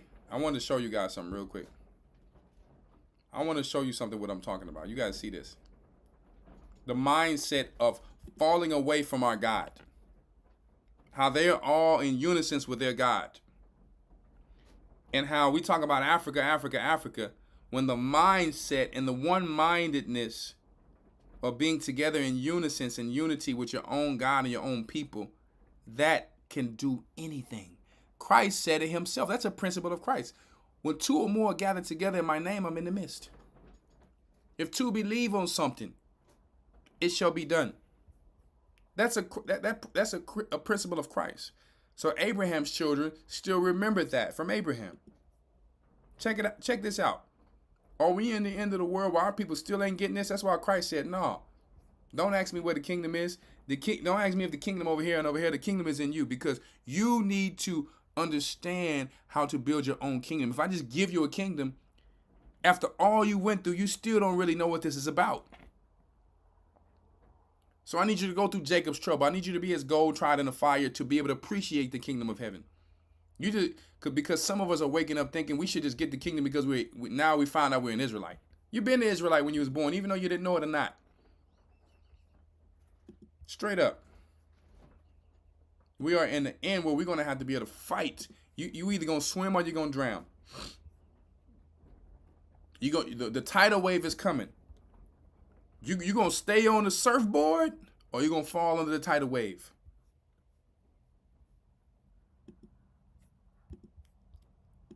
Nigeria, listen to this. Nigeria has oil before than Dubai. It's a history. They are more rich than us. They have agriculture, they have mining, they have everything, you name it, they have it. Am I right or wrong? When you have a leadership. Listen, the desert don't have anything. It got some oil, but they have to bring water over there. They have to set up some type of made up city. It's not rich like Africa with forests and greenery. So this brother's not lying. And when I say brother, obviously, I know he's an Ishmaelite brother, but I'm just saying. But he's still telling the truth. Listen. Which we have. We have nothing, but we have everything because we have the right leadership. That's the only thing you need, a right leader for your country. Our leader is Christ. Our God is a higher. When we fail from our leader, we have nothing. They follow their God, They get what they need. They have their brotherhood, right? And they're still, even though they're following a false god, they're still doing far better than the so-called people who have way more riches than them. Talk about the power of Africa. Are you kidding me? You got a bunch of selfish people over there. When you got some good people over there who, if all these billions and billions of dollars over there, only thing we care about is looking at some dudes in some magazine saying, oh, this is the richest man in Africa. This is the richest young man. He's richer than Bill Gates. Who cares if he's not doing nothing for his people? And they're not bringing them together and worshiping their God with a bunch of witchcraft over there. See? All these poor, beautiful people who coming back with, things on their head, water and all that, they are not lazy. They want to work. They want to be better. But there's no good leadership. They're all over the place. They're thinking of, if they saw the white man, they don't need to go to church because they think they saw God. Some Virgin Mary or Blue Beam project come out the sky, they believing in that. They whipping people with a belt on the. It's totally chaos over there. See? So and they want to come to America and tell us how we should be doing things. No. The gospel, we waking up y'all over there. We need to work together. But we don't want to hear about no power. We don't. Let me tell you, we don't have no power over here. Y'all don't have no power over there. Our only power is Christ. That's it. So when we come together like this brother saying how they do over there, then we will get our kingdom back. Okay? Corruption.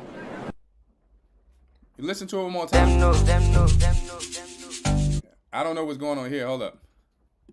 They can dance over there. That's about it. I give them that. They can dance. They can dance like out of this world. Jake gonna let you know. But when I'm talking about power, let's not mention power. Faith without works is dead. How can you tell your brother, be thou blessed, or be warm, but you don't give him a blanket? That's what the Bible says. So we getting together with the real people, the elect in Africa, who understands Christ, and we working with them. The people who want to follow witchcraft and have riches and who don't want to help their people come back to their God, let them enjoy their riches. That's why the Bible says, blessed are the poor in spirit, because it's a bunch of people over there poor in spirit like us in the hood and stuff over here. We'll work with them who's trying to follow and find their God. Because the Bible says he can make Most High can make a poor man rich overnight. We are in the end times. And even at the end times, we still don't get coming together in one mind for our God.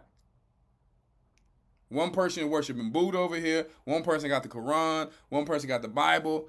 I mean, you can't make this stuff up. One person want to be a 5%er, but only know 1%. Let me tell you. Oil before than Dubai. It's a history. They are more rich than us. They have agriculture, they have mining, they have everything, you name it, they have it. Am I right or wrong? Have it. When you have a true leadership, which we have nothing, but we have everything because we have the right leadership. That's the only thing you need, a right leader for your country, not corruption. And you have to be willing to follow the leadership. You have to be willing to follow the leadership. You can't have some Negroes coming every now and then after they start learning the doctrine. Yeah, I think it's my time. That's why the Bible had to say, wait on thy ministry. That's why I had to say that. Because you got a bunch of Negroes who comes along and all of a sudden, it's their turn. So that's a part that needs to be understood too. We can't even sit there and have a proper meeting if you have a bunch of Negroes who's talking about, no, I think we should be doing, man, I can't do that. I can't roll with this, man. Well, we'll stay in the same position.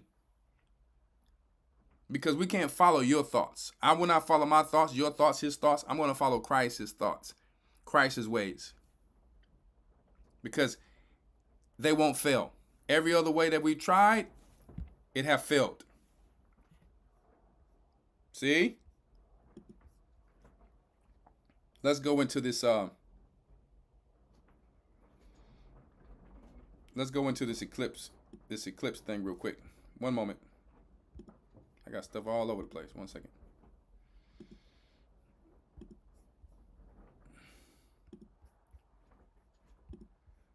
There's so many videos in this thing. I'm just gonna show you one of them. I'll show you this guy. He because there's people all over the place with their thoughts on what this is. Listen, I'm sticking with the Bible. Sticking with the Bible.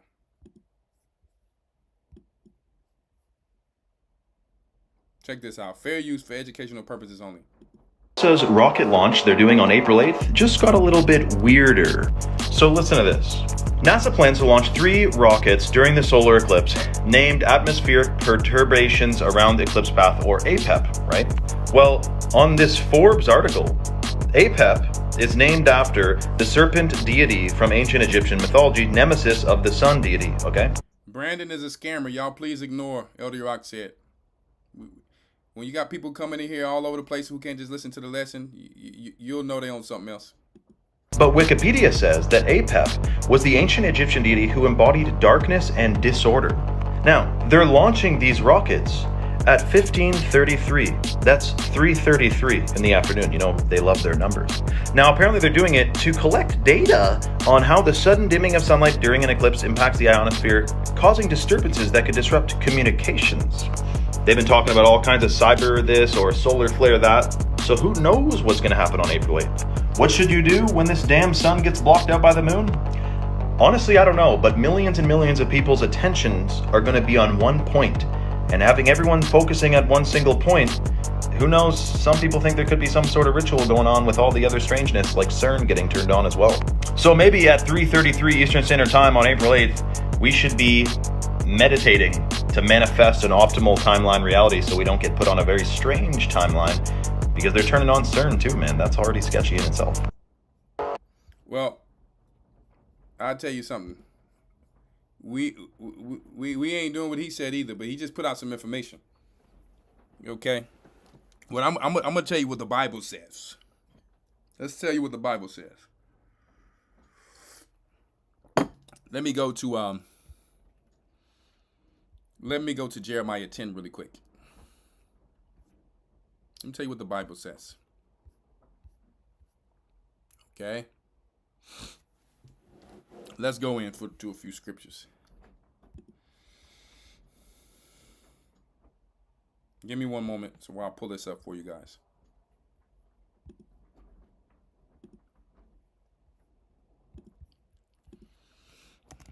Jeremiah chapter 10. Y'all already know where I'm going. I'm going to tell you how it's supposed to be. See? I'm going to tell you how it's supposed to be. See? No, I don't want to go to this one. These ads all over the place. Y'all give me one moment. There we go. I'm going to show you how it's supposed to be.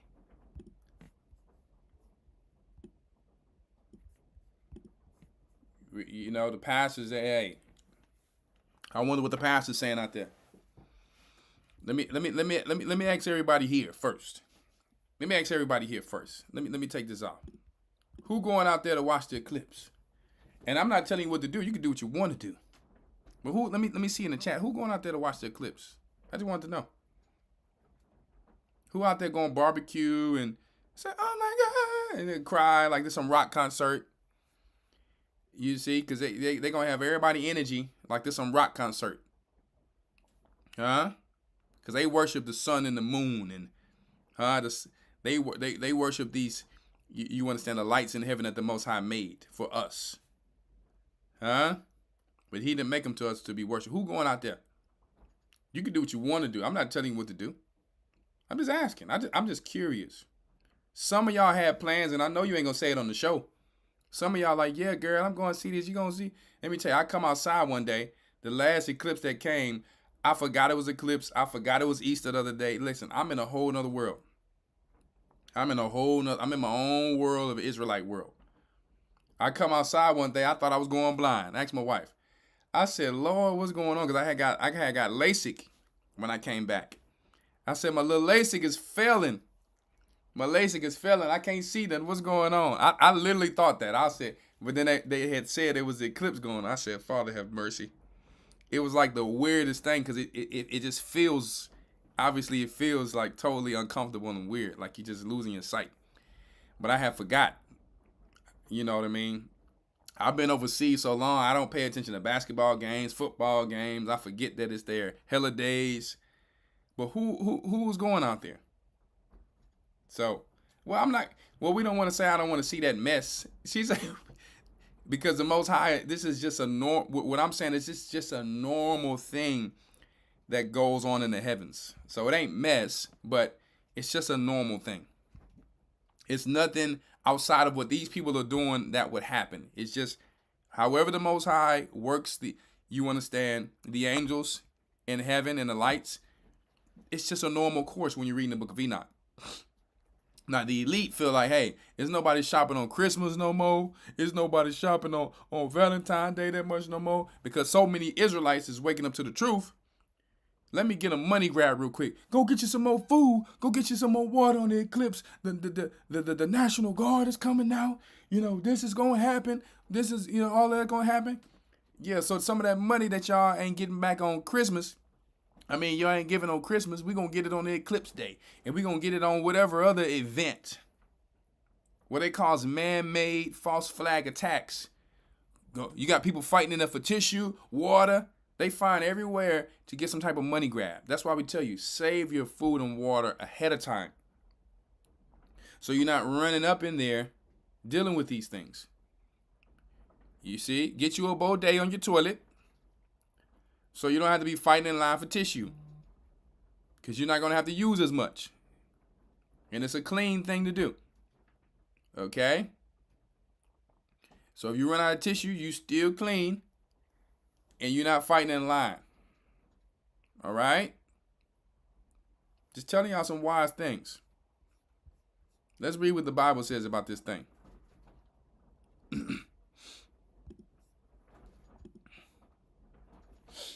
So,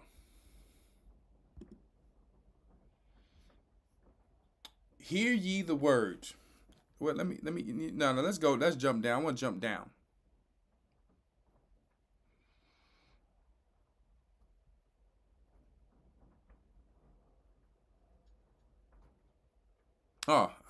To 2. Sorry. Hear ye the word which the Lord speaketh unto you, O house of Israel. Thus saith the Lord, or this saith the Lord. Learn not the way of the heathen. So don't follow after the ways of the Gentiles just because they telling you something on the media. See, some things the Most High have written are manifold. He wrote them, for so many different meanings to where, there's things out in the sky, but we will not know what every little thing is. So, we can't stress about it because guess what? We're going to read about that. Some things we're just not going to know that he didn't want us to know. All right? So don't be all, getting all scientific and philosophical on the Most High because he's telling you right here, focus on what I'm telling you to focus on. You have black people who all of a sudden they are eclipse experts. Huh? They couldn't pass a science test in school, but now all of a sudden they are conspiracy theory eclipse experts. I ain't gonna lie, I do enjoy watching football. Ma'am, I didn't say you couldn't watch football. Just because I don't watch it, I was overseas for a long time and I understand what it is. But don't let me spoil it for you. Enjoy your entertainment. I'm not here to tell people not to enjoy their entertainment. That's not what I'm here for. All right? Yeah. So, listen. People, you're going to do what they're going to do. You enjoy watching football? Enjoy yourself. It's all vanity. Like Solomon said, everything, even if something is purpose and good, it's still going to be vanity. So he said, enjoy it. All right, that's all I'm saying. Thus saith the Lord, learn not the way of the heathen, and be not dismayed at the signs of heaven.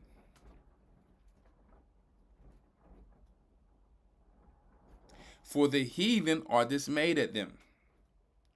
Oh my goodness, it's going to be an eclipse. Oh my goodness, blah, blah, blah, blah, blah, blah. The Most High said, listen, we're not worried about all that. Don't worry about all that, Jacob. Be not dismayed at them.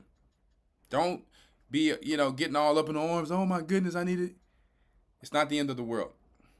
Could they possibly do something? Of course. This is what these people do. They use everything that the Most High does and try to kill 30 birds with one stone and use it to their advantage. Of course. So you stay ready to keep from getting ready. But I'm going to tell you something. The Most High made it very simple. These are some orders that he have made, right? And so they get in there and they get involved and they do their thing. So now they've tainted it. It's like you eat a piece of lettuce, but then they put some type of 2020 little jab in it. And now I don't want to take part of the lettuce anymore because it's tainted.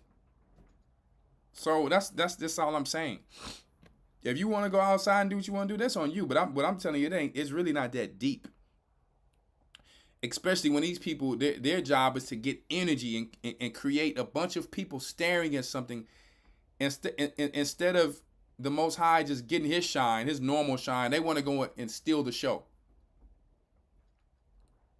They want to come in jealous and steal the show.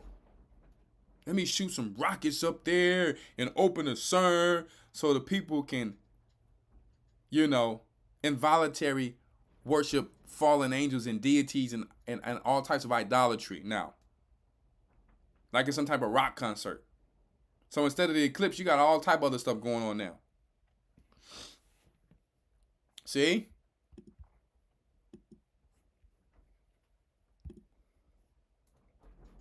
One second here.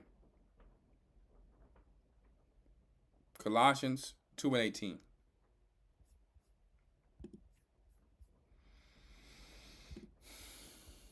Colossians 2:18.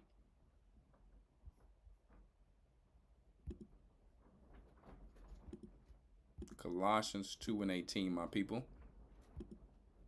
My beautiful people.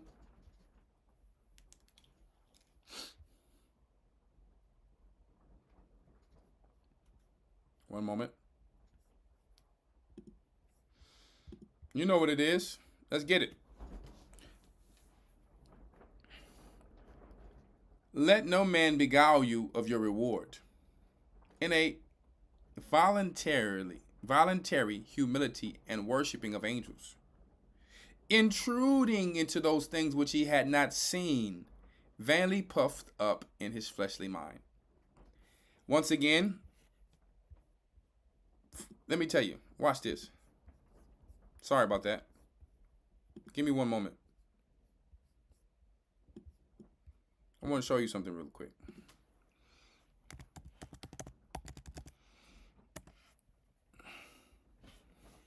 Watch this. You guys already know the meaning of it, but I want you to see it again. Very basic. Intrude. Definitions from Oxford Languages. To put oneself deliberately into a place or situation where one is unwelcome or uninvited. So, these scientists, these Satanists are uninvited in the heavens of the Most High. That's why there's a firmament there. See? They're unwanted, they're uninvited. So they're deliberately intruding. And then we got our people where it says the elect shall be deceived. Do not be deceived into involuntary worshiping of things that you know not, or that you may not understand. Let no man beguile you of your reward, to where you're focused on one doctrine of Christ. And all of a sudden you start to say, oh, the Israelites they're a bunch of stars and they're a bunch of whatever.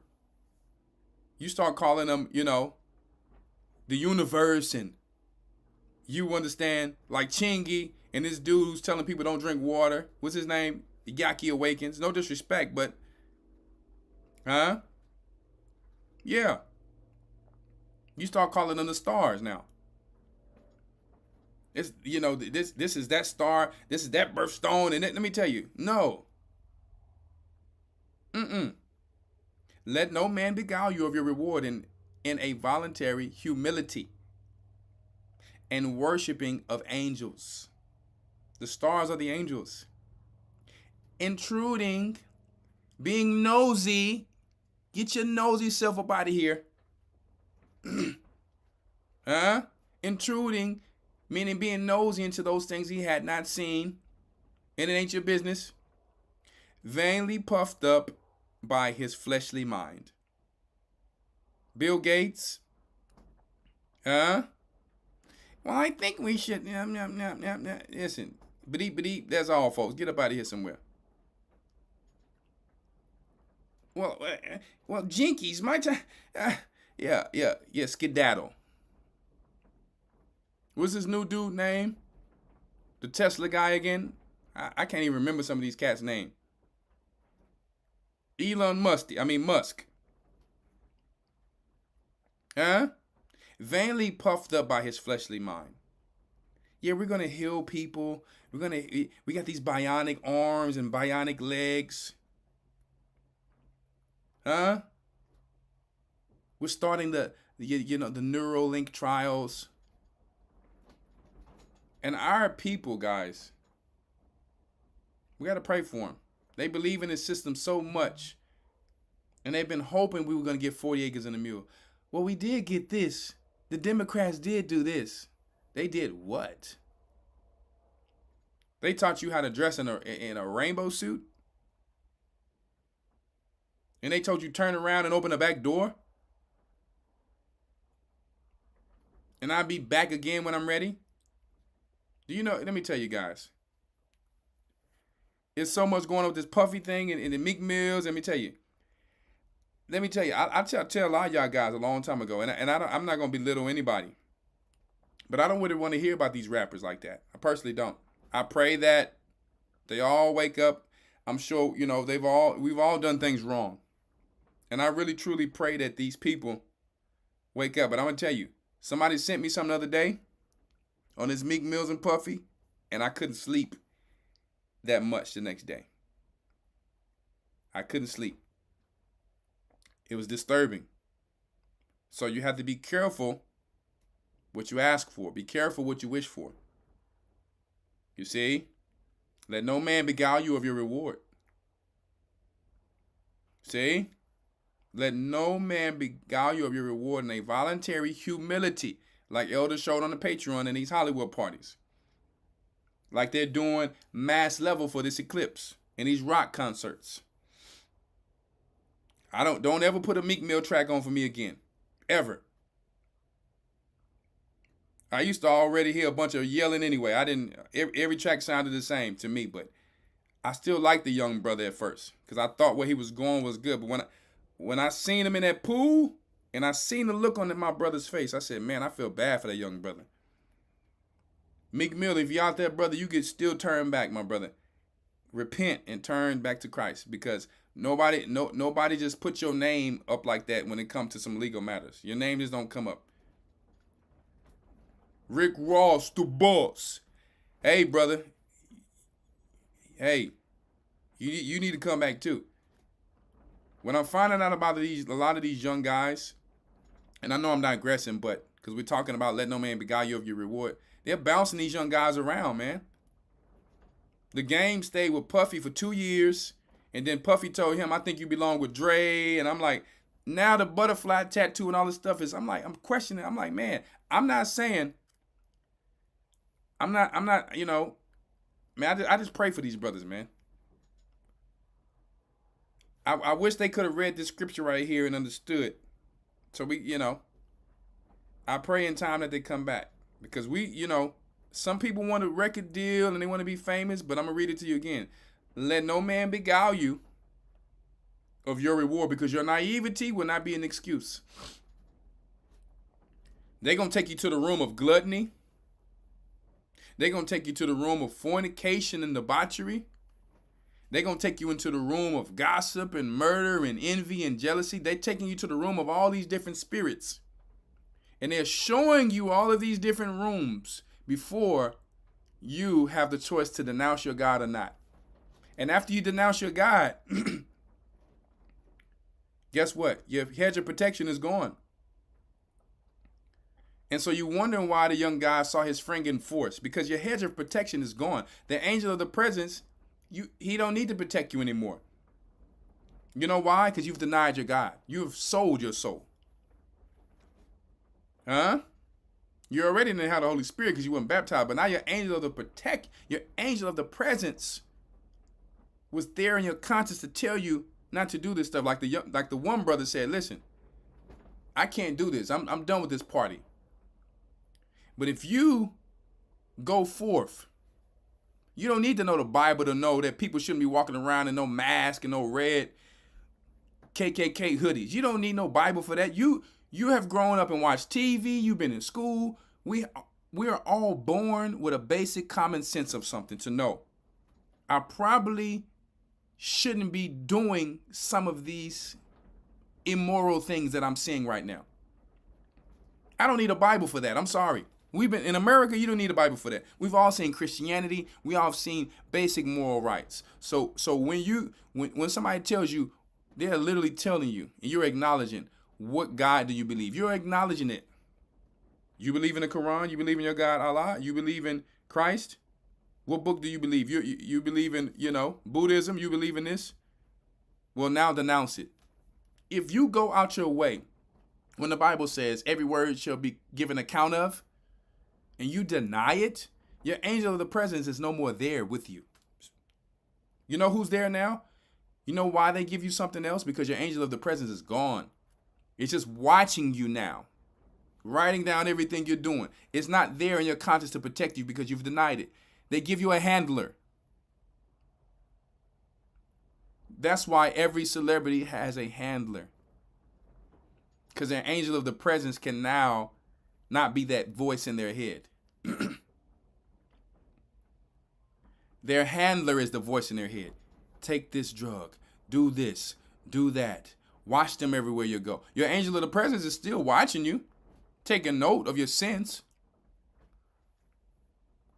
But your handler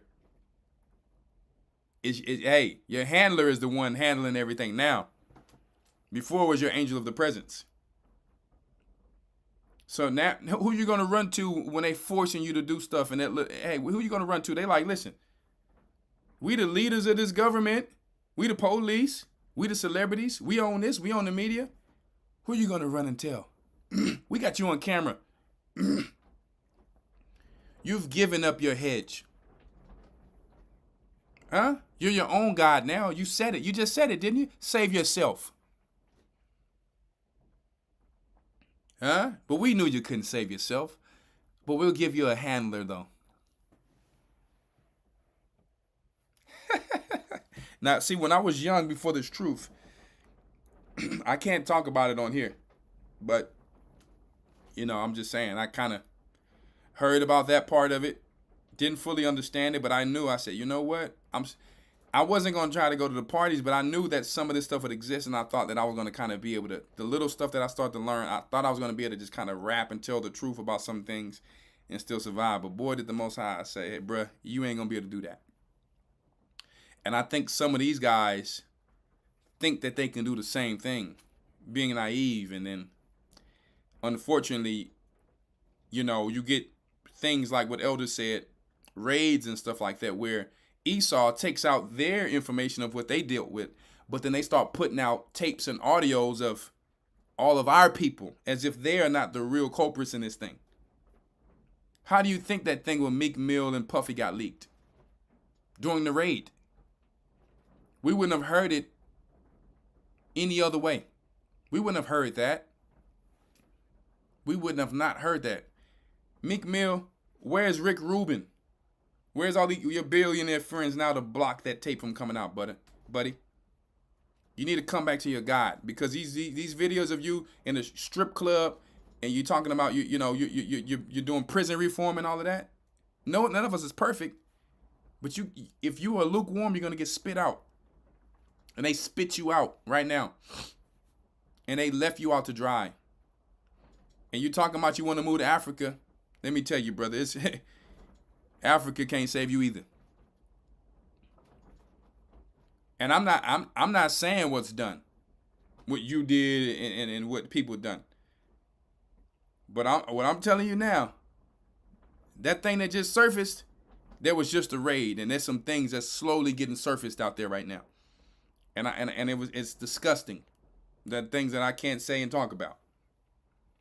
So let no man beguile you of your reward, my people. In an eclipse, in some Blue Beam project, in some record deal, some celebrity deal, money. Tell you to go. Let me tell you, when I was young, yeah, people asked to go to swinging parties and all that. Yeah. Why are you reading the book of Jasher? I know that book. Let me tell you, these people are also in the corporate sector as well. Just so you know. I know it all when they put that Masonic symbol on that book. When they put that diamond-shaped Masonic symbol on that book and they shake that hand right here. Yes, indeed. I understand it. Let no man beguile you of your reward in a voluntary humility and the worshiping of angels, intruding into those things which he had not seen, vainly puffed up in his fleshly mind. All right? Be careful out there. And some people, they say, well, I'm not going to do it in the world, but I'm going to try to force my way into the truth. No, you're not. He who come through another door is a thief and a robber. Those who try to exalt themselves shall be abased. Wait on thy ministry. Wait. Ecclesiasticus 3:23.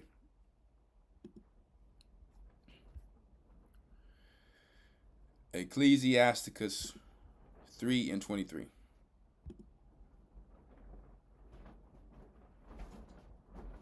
One second, my people. Let me get chapter 3. We're going to go to verse 23. Let me teach you real quick. Listen to the elders.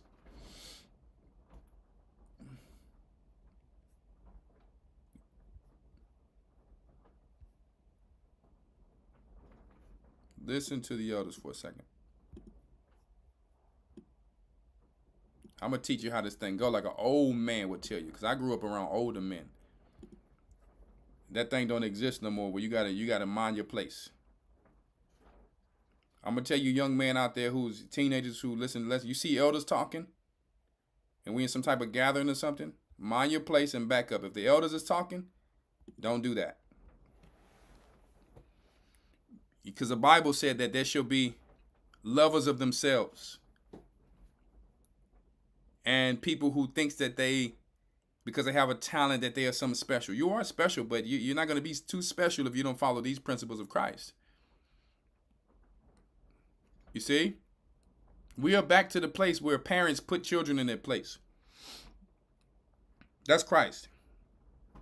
See? Where men put women in their place. With all due respect. And not just any woman. A woman who's a Jezebel. A woman who's righteous don't need to be put in her place. She knows her place. And let me tell you something. Some of you guys, you come on the elders' Instagram and all that. I got an Instagram. Some of you send childish things and things like that. And you see I don't answer. One thing I'm going to let you know something. I'm not your homie and I'm not your friend. I'm your elder. And if I block you, you're going to know why I block you. So I'm not throwing shots, but I'm letting you know you need to understand the principles of Christ and respect the elders. I'm not your homie. I'm not the homie like, what's up, homie, and what's up, Ak? No. Shalom, elder. That's who I am to you. That's the position that I work for and I've earned through my blood, sweat, and tears. And not just only the elders who are in position, elders and sisters and men who are of age. We have to change this thing where the young generation thinks that you just go around saying what's up to some elders and stuff like that. No, I'm not your homie. I'm not your homie. Just so you know. And I'm not cocky at all. I'm very humble. But I grew up around elders, and my mother always taught me to respect elders, whether it's men or women. Yes, sir. Yes, ma'am. I don't care how good of a song you make. I don't care about any of that. You see? Don't send me silly stuff. You don't know me like that. So I'm just telling you, don't do that to any elders. That's just, and when you see people talking, I'm teaching manners here that's in Ecclesiasticus according to wisdom. It's nothing personal, but I'm teaching you because maybe you didn't grow with a father or a mother to teach you this stuff. But, you know, it's just not the right thing to do. It's not morally sound. So we have to come back to, as a nation, to learn etiquette, principles of etiquette, children not running all over the place, you know, and if they are, they're having innocent fun in order. You see, young men not trying to be in conversation, young men and women not trying to be in conversations of grown men and women. We just have to learn these things. Don't send me just little silly things and because you think you're famous, and I don't care about none of that. I'm not your homie. I had to put that out there because to me it's a little bit annoying that we're learning all of this stuff and we still not getting that part, or maybe the parents is not teaching it. And if you don't have your parents teaching it, I'm just letting you know out of love. You know what I'm saying? Before I say something to you and you get offended, because it's not, I'm going to say something to you to offend you, but it's just like you haven't learned. You know what I mean? So just wanted to put that out there for people. As a nation, as we grow as a nation, the Most High expects us to do certain things, okay? Ecclesiasticus chapter 3, verse 23. I'm sorry, I'm just growing up. I'm a serious man. I have fun, I laugh, but I laugh with those who have earned the right to be in that circle, because I know we are going to respect each other and we're not going to jest and disrespect one another. So that's just what it is. Some relationships, it took me 10 years to grow, and these relationships are tight and they're not going anywhere. If some dude come up and is like, man, what's up, nigga? Like, and I had to pull you to the side, and then you thought that it was good like that. And it's like, you don't know what this is? Where you been? You know what I'm saying? Like, where you been? So, but we're going to read Ecclesiasticus chapter 3, verse 23. All right? And children, you can't come to your mom talking all of this slang and what's up, mom? Come and talking to slang. You talk with your friends at school. You need to be formal with your parents. You don't need to be. Your parents are not your friends. Now, I'm sure there's a time where we all joke with our children, but we all have to remember that space of the principles of balance of Christ, of 1 Corinthians 11, Most High, Christ, man, woman, children, right? So, yeah, they just got to know the times. That's all I'm saying. Be not curious in unnecessary matters. So the eclipse, people are digging in and diving in for something that they may not even understand about the heavens. Okay? For more things are showed unto thee than men understand. So this is things in the heavens that the devil wasn't even shown, and that the fallen angels wasn't even shown. The Bible, it tells us in the extra biblical text when you go to the pseudepigrapha. I think in the book of Enoch, that the angels was not even shown. Those fallen angels was shown like not even all the things in heaven that are total omnipotent to the Most High, that are high leveled. He said they got the weak things. So you got Edom and the rest of these nations getting everybody curious, in unnecessary matters, like the eclipse. It's not that deep. It's a beautiful sight, but when you turn it into something evil, you know, or something philosophical, using philosophy and just turning it into something that it's not, it's a waste of time. Be not curious in unnecessary matters, for more things are showed unto thee than men understand. For many are deceived by their own vain opinion, totally deceived. And evil suspicion have overthrown their judgment. Okay? Without eyes thou shalt want light. Profess not the knowledge, therefore thou hast not. Don't waste your time saying things you don't know, and it's just a waste of time.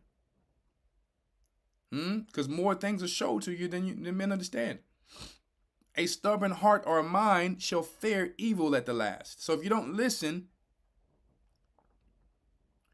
if you don't listen, you're going to pay for it later. And he that loveth danger shall perish therein. So if you want to keep going your way, you will eventually perish. An obstinate heart shall be laden with sorrows, and the wicked man shall heap sin upon sin. So instead of you being wise and listening to the elders, like, listen, don't worry about that, and you still go into it anyway.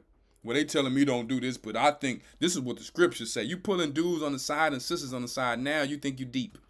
We've seen it all already. Huh? Verse 28, in the punishment of the proud, there is no remedy, for the plant of wickedness had taken root. See? The heart of the prudent or the wise will understand a parable, and an attentive ear is the desire of a wise man. See? So, when it comes to this eclipse thing, we already killed it. Don't worry about it. It's not that deep. Like, the whole world is literally coming to watch this thing. Like, oh my goodness. Science, falsely so called, the Bible says. Huh? Let us go to Revelations 13 and 12. Science, falsely so called.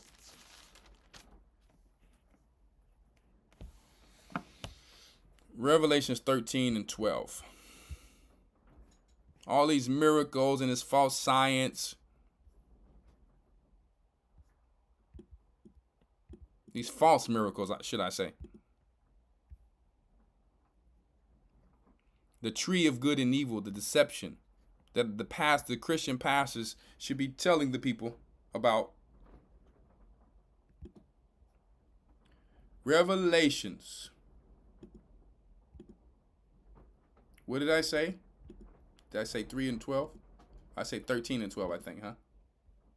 Revelations 13 and 12.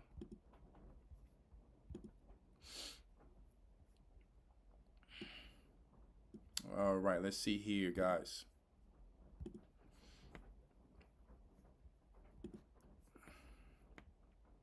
All right. All right. Revelations 13 and 12. And he exercised all power of the first beast before him, and caused it the earth and them which dwell therein to worship the first beast, whose deadly wound was healed. And he do great wonders, so that he maketh fire come down from heaven on earth in the sight of men. What have we were just seeing not too long ago? The event in Hawaii, the event in South America, Central America, I forget exactly where it was, during the Super Bowl, where they were painting their roofs blue. The fire in Texas, where people are losing a lot of cows. The chicken farms. Let me tell you something. We're seeing the fall of fire from different instruments that they have that they're copycatting from the Ark of the Covenant. Now, one of them they have is called the Ark. I'm sure they have new technology up there now, but these are some of the miracles that we are seeing now in our time. We are in the last days. We are here. This is the book of Revelations. Okay? What else? And he doeth great wonders, So he maketh fire to come down from heaven in the sight of men. Okay, now we're in the last beast, right? The last effect of the Roman Empire. Okay, the last root of it. And deceiveth them that dwell. Now, if you want to get the whole understanding, obviously, I'm not going into it in depth tonight. Like I told you in the beginning, go to historytimes.org. Okay, and I remember when we did the first Babylon, Rome to America, and you can really just get the full understanding, all right, of Daniel, of Revelations, okay, and how to actually break it down. Okay, and some of these things we do teach, obviously, on Saturday, but the whole breakdown is in the Hebrew and Bible Academy. But right now, we're talking about the science, this technology that they deal with. Okay? Verse 14, that they call miracles. They call some problem of sickness or health or ailments, and then they come back with some type of evil science technology to try to cure or help people. And a person who is sick or going through an ailment, if you help them, they don't care what somebody else is saying. They're going to look at it like a miracle. Right? So don't worry, guys. Some of us, if we make it to the wilderness, through everything we're going to go through, Christ said, the lame shall leap in the wilderness. The blind shall see. Yes, we're waking up blind people now, but people who are spiritually blind right now. Right? So all glory can go to the Most High. Okay? We don't need some dude, because people are going on Facebook Live now, you know, acting like they're deep, trying to break down scriptures. Everyone's trying to get a little side lesson on Facebook. Everybody. I get it. But there's no teachers except for the teachers that's anointed by the Most High God. Everybody can be a light and wake people up. But there's a such thing called anointed teachers who are actually anointed. All right? So, and deceiveth them that dwell on earth by means of those miracles which he had power to do in the sight of the beast, saying to them that dwell on earth that they should make an image to the beast, which had the wound by the sword and did live. And he had power to give life unto the image of the beast, that the image of the beast should both speak and cause as many who would not worship the image of the beast to be killed. So that new image of the beast is artificial intelligence to this beast system, these empires, from all the way back to the Roman Empire. Okay? They are making these things to speak and to talk. And they started with Google and all of these other search engines to feed this beast system. And now they're going to want people to, what they did with the beta test in 2020. If you don't get this, this is going to happen to you. If you don't take this, this is going to happen to you. Whoever don't worship or take the mark to be killed. All artificial intelligence. Robots. The image of the devil. To destroy the food the Most High made with GMOs. To put the 2020 inside of your cows, inside of your chickens, inside of your livestock, inside of your lettuce, to make lab meat. All of this are, you understand, a part of this image of this beast. You see? Yeah. All of these are connected to this. Where they ruin everything else and said, listen, we fixed the whole world for you. We're going to be able to create your food in a clean way. It's made of the same, it's made of the same, you understand, proteins and lipids. And let me tell you, no. These guys got bugs and feces and all type of stuff that they're making food from. Right? And he calls it, verse 16, and he calls it all, both small and great and rich and poor, free bond to receive a mark in their right hand or in their foreheads. Neuralink? Neuralink, anybody? That's just one part of it. And that no man might buy or sell, save or except he that had the mark or the name of the beast or the number of his name. Yeah, that barcode. Huh? All the barcodes have 666 on them. Every barcode in the world. But now they want people wearing it. They're giving you the little watches that they track you with. And mind you, that watch is right where your pulse is and all of these Apple watches. Let me tell you. My daughter and them had got one of them. I'm like, send it back. We're not dealing with that. I seen people getting that long ago. People can get what they want, but I don't want it. Tracking your every move, your pulse, and let me tell you, we are good. Don't forget, smart don't mean smart. This is military spyware, guys. Okay? So be very careful when you think you're doing it big because you got the next smart situation popping off. You think you smart. Huh? Well, I'm not telling people what to do. People can get what they want to get. Where there's no law, there's no sin. But I'm telling you what it is. It's a tracker. All right? So, you can feel how you want to feel, but that's the truth about it. These are facts. You look it up yourself, they track you. It's just what it is. The phones, trackers, everything. But let me tell you, that thing is right on the pulse. This thing already causes radiation. You got to sleep with it 6 feet from you when you're going to sleep and turn all this stuff off. So that thing is right connected to you. Why do you think I'm wearing copper? Right? So, but you got to know how to clean this stuff because sometimes it'll turn green on you. You got to clean it. You got to learn to clean this stuff. That's just the natural process of it and the state of it, okay? But anyway, here is wisdom. Let him that hath the understanding count the number of the beast, for it is the number of a man, and his number is 666 on every barcode. Okay? I want to go to really quick before I open up the lines. Where do I want to go? Let's kill this thing real quick. Revelations 18 and 20.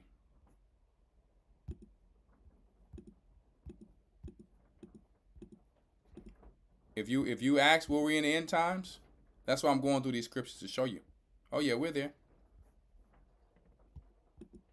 We are there.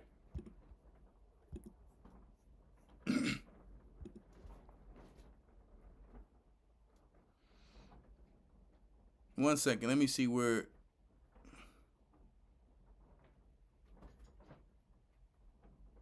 One second.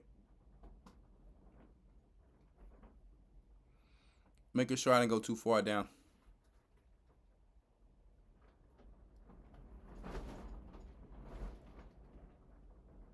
One second. I'm looking for the area that I want to go to. Where it says the musicians and stuff. Is that verse 18? Where is that at? Did they take me where I wanted to go? Or is it 7? Is it 7? No, it's 18. Gotta be 18. One second, guys. Let me make sure.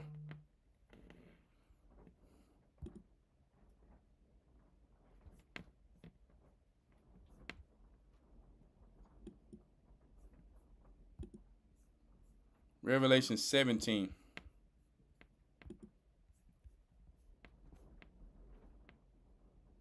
I think so.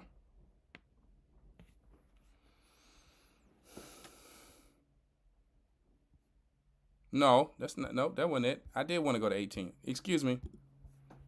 Sorry, give me one moment. Let me see. I'm about to find it for you right here. You give me 1 second. It's probably right in my face. I don't like reading on these old computers. There we go. It was spelt wrong. It was spelt weird in here. That's why I passed it up. I'm like, good Lord. Give me some more tea here. So we're going to start at verse 18. Revelations 18 and 18. Here we go. Sorry about that. And cried when they saw the smoke of her burning, saying, what city is like unto this great city? And they cast dust on their head and cried, weeping and wailing, saying, alas, alas, the great city wherein we were made rich, all that had ships in the sea, by reason of her costliness. For in 1 hour she is made desolate. They were showing it on that little show called, what's that? Lockdown 2025. They were showing that. They were trying to show that, you know, Babylon was falling in an hour and all that. They had like the time on there. And on that show, on that movie, you can watch it on YouTube. It's called Lockdown 2025, which I think that they possibly will try to do either before the elections or after. This is my opinion, but you want to stay ready to keep from getting ready. You know, you don't want to be like, oh, I didn't prepare it. You know, hey, what I didn't like about that show, I said, boy, and I'm digressing for a second before I go to the next point. They forgot about the father on there.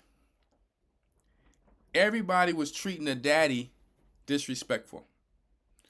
That's why I'm trying to tell sisters, you better love your husbands.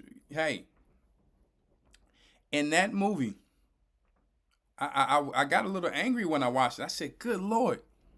It was OG Bobby Johnson who played from South Central. And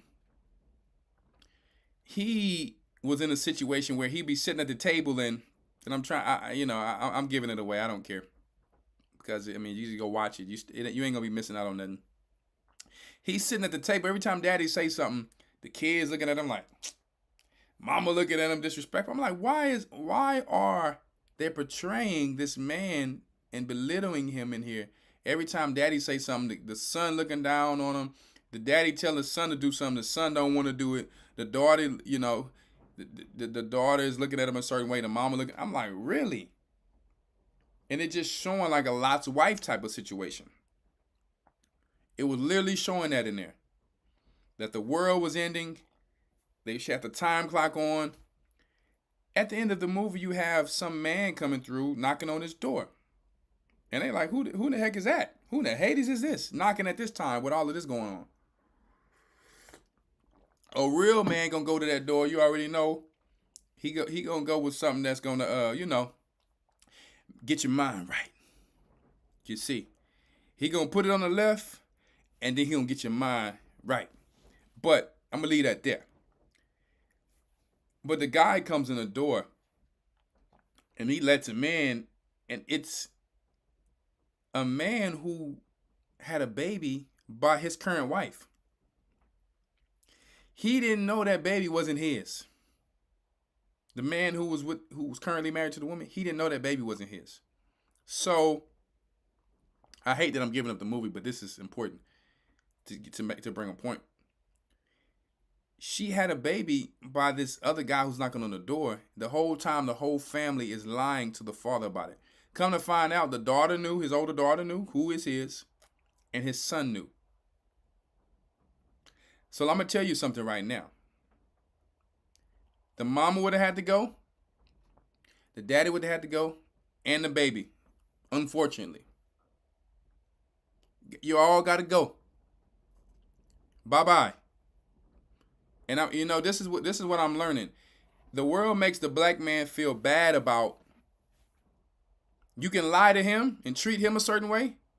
Waste his life, waste his time. But when he find out the truth of he could have used this resources and his time for something else. Now he's the bad guy. But you really gonna do this? Yes. Although I love the child, the principle is you were wrong and it's not my child. Doesn't mean I don't love the child, but unfortunately, the principles of life teach you might want to leave right now. This dude, and take your child. That's why I've been getting disrespected up in here this whole time. Matter of fact, my other son lied to me too. That's why he been disrespecting me this whole time. And my daughter, as a matter of fact, all y'all get the hell out. See, y'all don't get the seriousness and the severity of how this goes. The men of the Most High is back. The men of the Most High is back. And let me tell you, that's light what I just said. That's light. The Most High's leaders in the time when we knew we were a nation, when we married women of other nations, the elders of Ezra and all that told them, Nehemiah and all that, you take these women and these children and they got to go. And that was their children. So imagine somebody who's not your child in the end time and something like this is going on, a Lot's wife situation. They treating the man who can protect the whole family disrespectful. But really, the whole point is they won't be protected.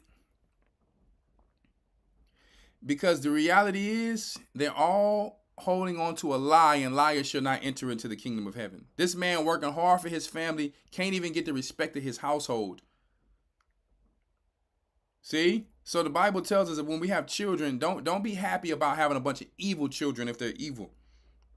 That doesn't mean people can't be the prodigal son, come back, return, repent. That doesn't mean that they can't do that. But maybe they need to go out in them streets and see how it is, to see how it was to be under their father, to appreciate it in these end times, in these last days. I will accept you back, but you need to understand your fault. That's how you are contrite. That's how you are the prodigal son or daughter. We all have to forgive. Now that wife, yeah, you stay with him. Because really, the whole household is falling down because of you telling them this lie, and they're holding a lie against their father, who is the head and the ruler of the house.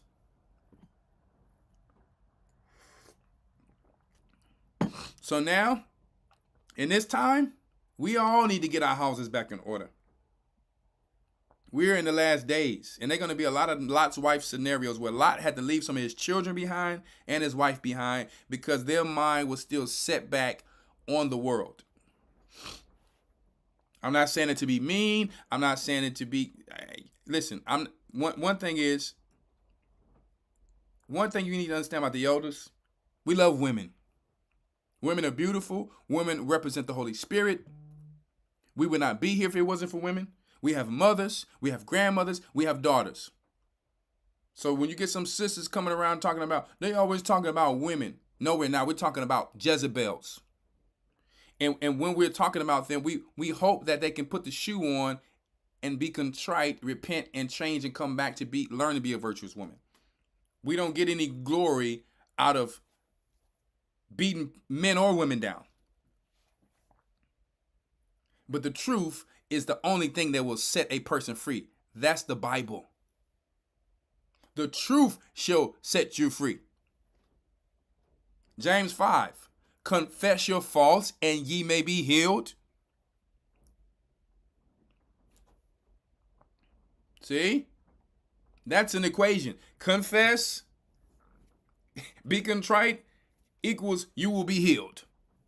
And that same elder who you hating on got to come and pray for you. If you don't believe the Christ in that elder, even though he's not perfect, if you don't believe the Christ in him, how will his anointing and his prayer work for you? Be it unto you as unto your faith is. So we are forced now to believe in our leaders. And I'm going to bring this out there. All brothers or sisters who is talking about, whatever. If something happened to us, can you finish?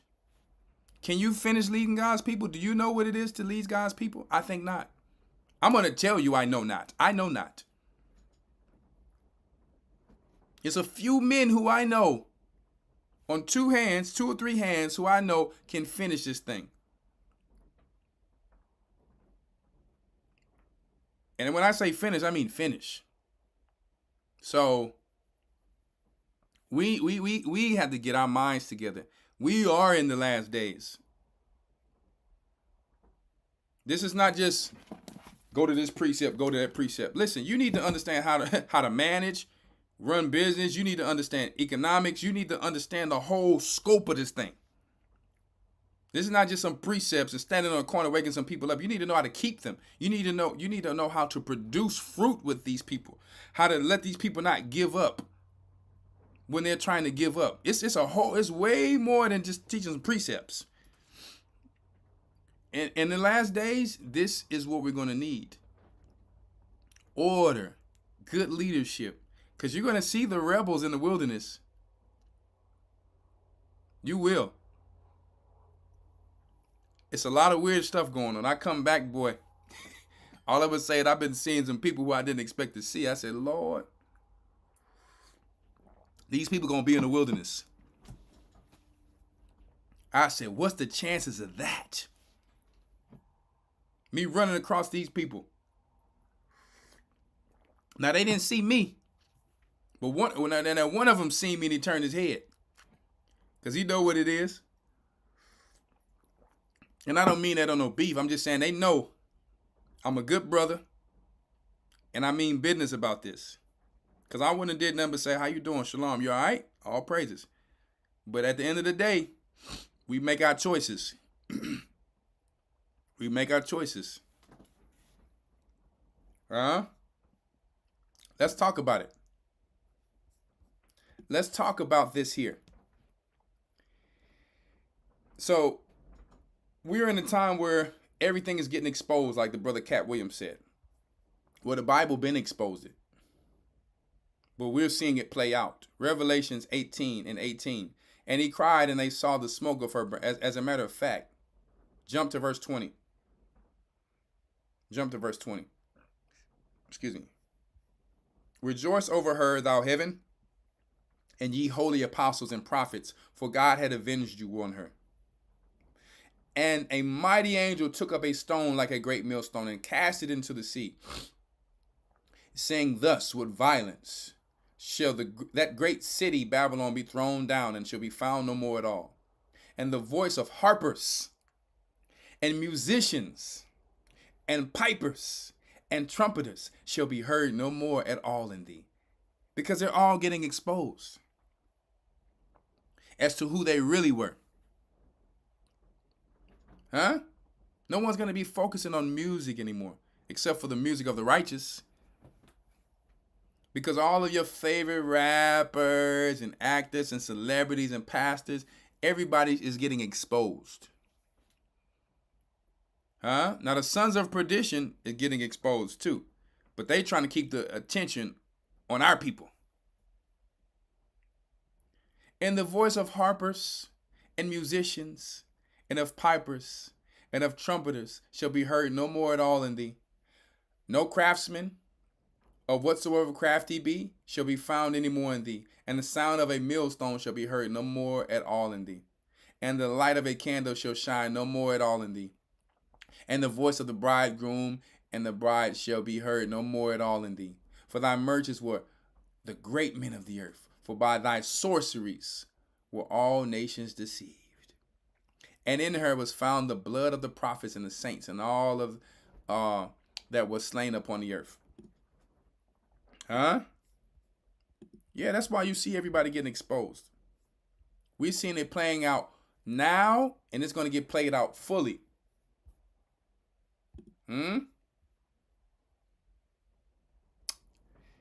Let us go to, I want to show you something.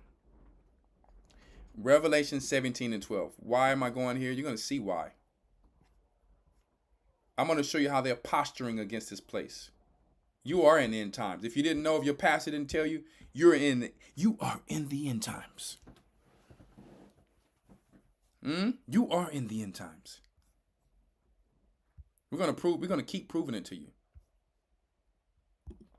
Revelation 17:12. So we're telling you not to be doom and gloom, but to prepare.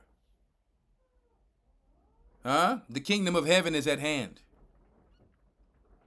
We go into the next hour. Boom. The last hour. Revelation 17:12. Why are we going here? You know why? Because Russia is posturing itself. Russia last year is saying they are banning, and this is from Russia. This is not our views. This is Russia. Russia, as a matter of fact, let me pull it up. We're going to talk about it. I'm going to be about it. Watch this. Watch this.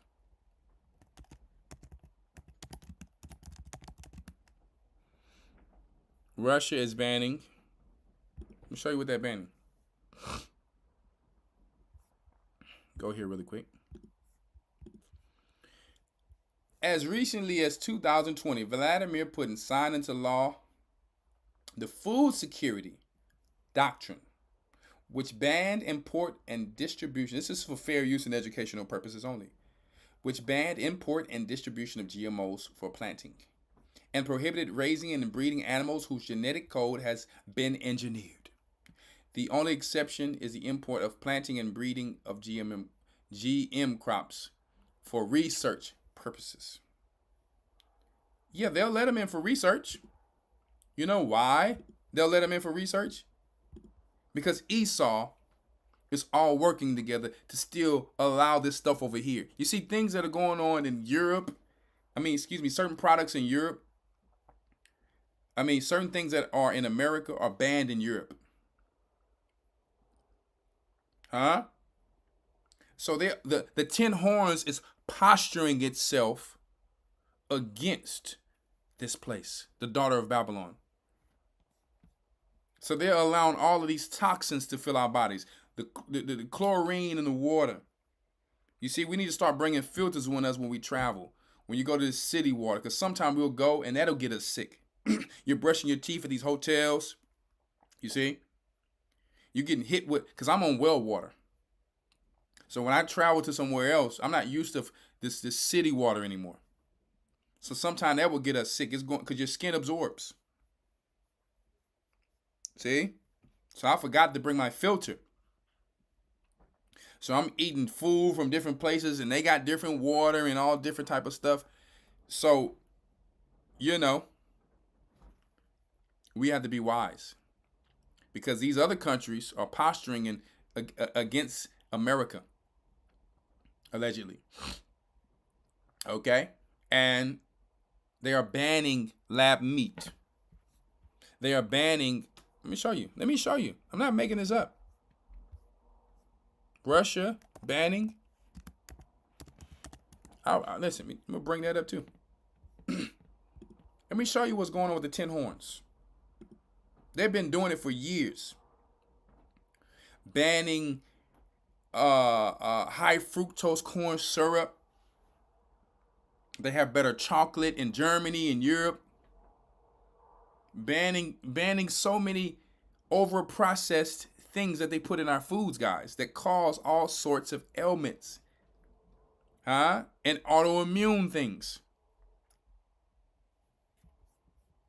So they can come back now and blame the Israelites for crime, for debauchery, for immorality. They're allowing certain laws where people just go steal in California and all of that. So they can call the UN in for people who are terrorists. This is what's going on right now. You heard what Biden just said. We can't have people talking about the Rainbow Gang. So, Russia Supreme Court bans the Rainbow Gang. They give us a name. They call you. They call other groups. You understand these bywords and names, terrorists and cold and all of these things. That's wrong that they call us that. You can't say anything about them. They are the Rainbow Gang.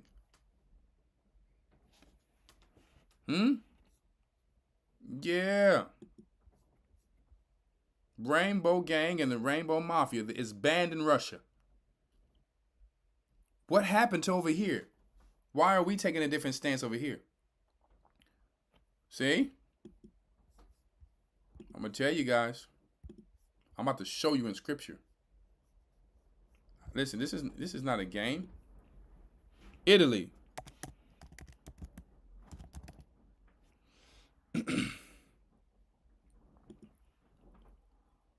Yeah. Italy, where the Vatican is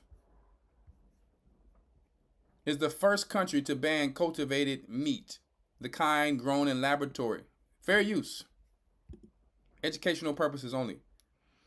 Okay? The kind grown in laboratory bioreactors from stem cells. Under a new law put into effect last month, lab-grown meat cannot be produced or marketed in Italy. Now, the good thing about some of these things, the good thing about some of these things are, when it's time for us to do the Babylon bounce, these laws are put into effect in these countries. So you're going over there and you can still kind of, in some ways, you'll understand, not have to worry about where this country is going. See? Yeah. Let me tell you. Yeah, let me tell you. They are posturing. The 10 horns is posturing.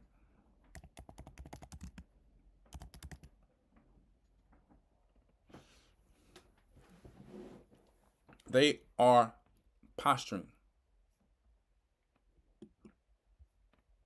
All right. So I'm going to show you something really quick in the scriptures.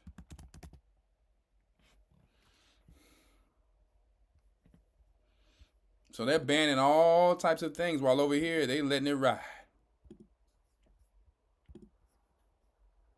Yeah.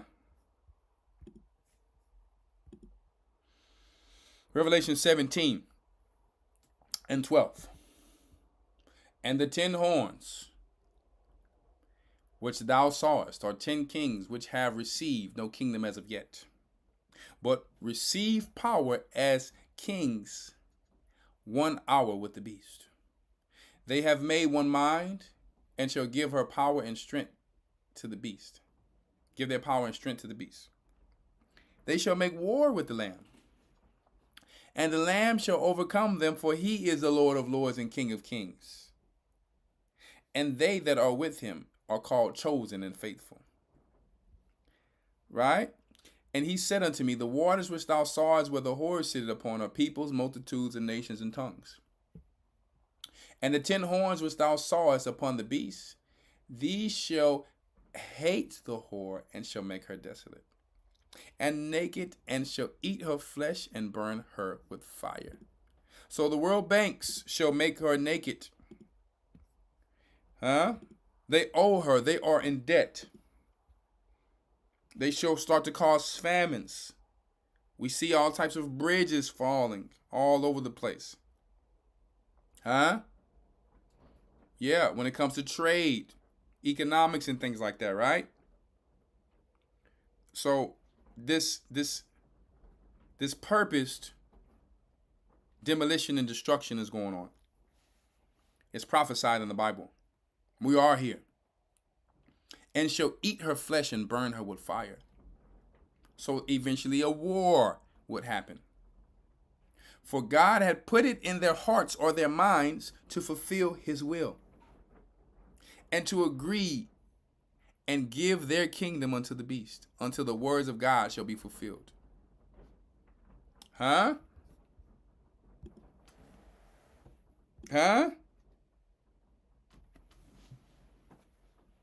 Listen, guys, it's all in the hands of the Creator.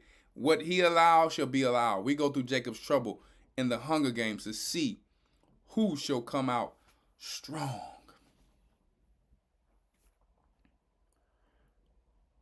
It's the Hunger Games. Let me tell you, you need to learn how to fight, run, defend yourself. Hey, and you need to learn how to be able to, if it gets too bad, to just be able to, if you can only eat 1 meal a day.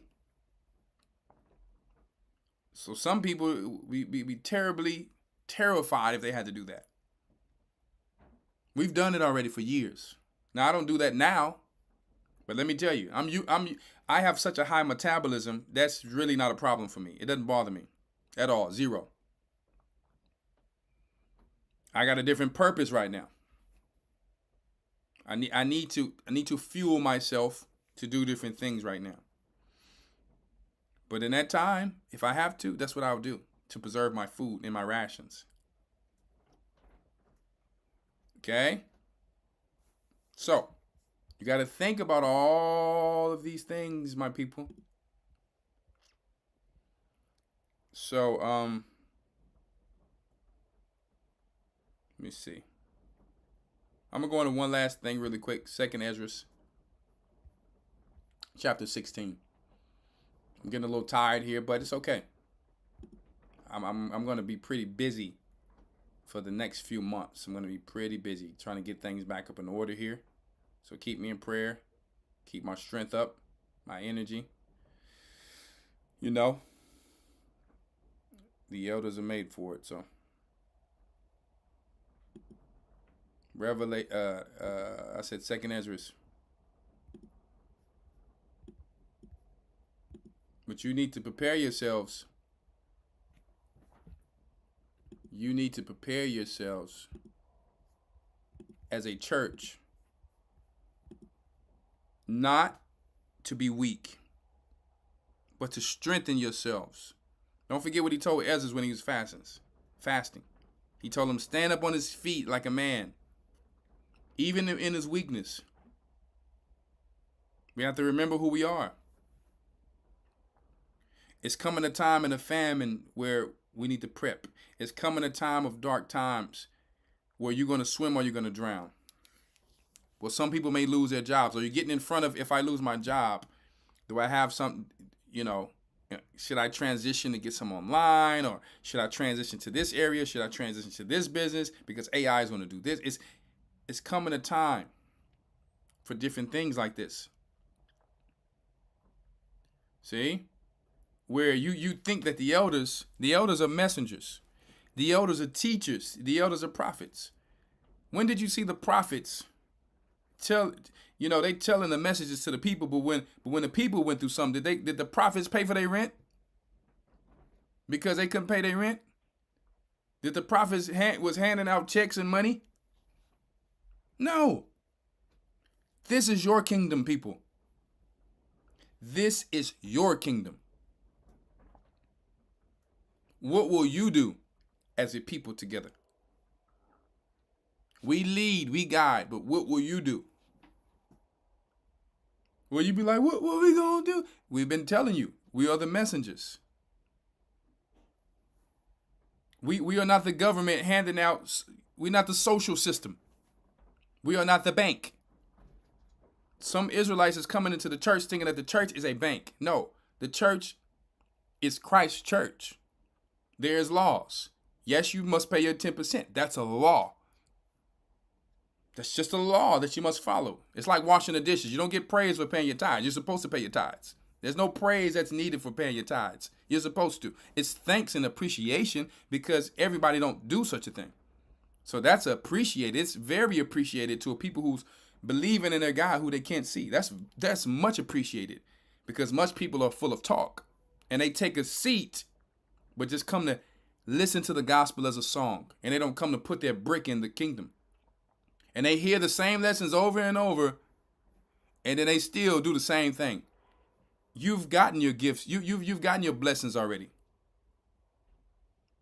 You've shown it on earth. That's what you'll get. So when you're called least in the kingdom, you heard the lessons and you didn't do what you're supposed to do. That's on you. That's on you. But this is your kingdom. You want to show off and live in the dying world, for materialistic things and all that. Right now, money is purpose. It's not about who can have the best looking ride. None of that matters. Right now, you want to go buy a new truck. It costs as much as a house. So even if you had the money, you don't go give these people all your money. You have to learn how to move in a capitalistic society. You have to learn how to save resources. In this time, we cannot overuse resources. That's why the Most High had to come to Joseph and save the corn. Because if you just start handing out the corn, people are going to overuse the corn. They're like, I'm full, I'm just throwing it away, and waste away. It's not time to waste away. It's time to preserve and leave a little room for something. Let me tell you, $1 million is not even a lot of money today. Not anymore. And I know a lot of people don't have it, but I'm telling you right now, it's not a lot of money anymore. Let me tell you, 16 years ago in Texas, boy, you make $15 an hour. You making some money. It's nothing anymore. Not here. Not in Houston. It's hard to survive now. So a person will be unwise if they're just spending just free with no type of financial plan. Okay? So right now is the time to get in front of all these things and to live below your means. I'm not telling you to live like a bum. I'm not telling you to live disgusting. I'm not telling you to live in the slums. I'm telling you, you can do better, and you need to get with your family, manage your money, and say, do we need this? Do we really need this cable? When we watch it, we can just pay for the series for a month, and then let me tell you, I switched that $9.99 to the next thing to watch the other series. Cable don't even got nothing on there no more, man. I went to a hotel one day. They turned that cable on. I said, baby, please turn that crap out. That thing is depressing. Ain't nothing on cable. So it's things that we're paying for that we don't even need. Huh? And if we're in the church and we're running the church, people work hard for their money when they, and if we use God's money, we don't just misuse God's money this is not the corporate, this ain't, you know what I mean? This is not, no. And this time you must know that these things come from heaven for a purpose. So we can get from point A to point B. And so that we can continue to build while this place falls. We ought to still be building while this place falls. That's what Christ said. As a matter of fact, let me see if I can find that. That's 2nd Ezra.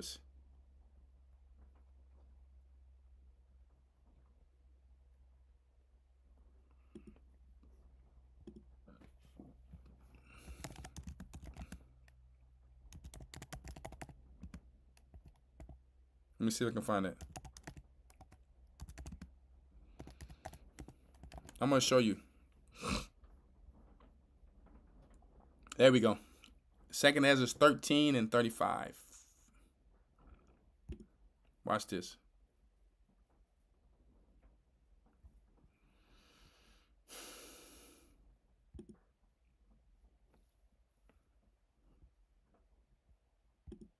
One second, guys.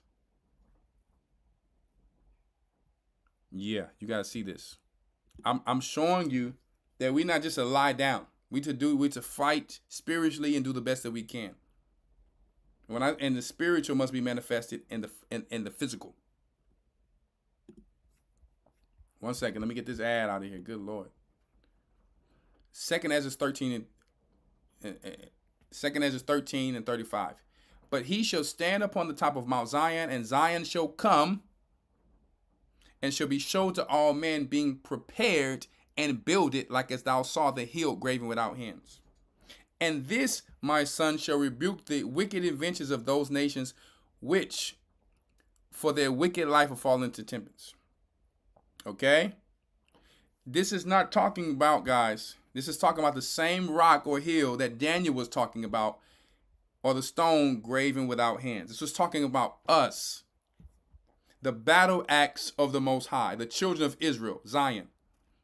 Okay? It says prepared and being built. Still working on their kingdom in the wilderness. No matter what happened, what's going on in the world, we were still building Christ's kingdom. Meaning we when he came back, we were still working.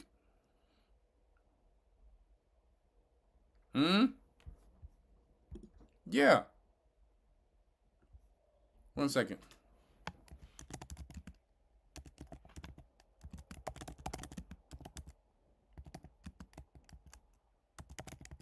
Let's see if I can get that one. Daniel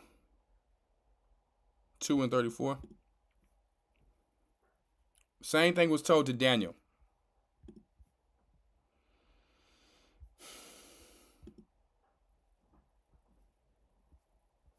Let's see if I can get it.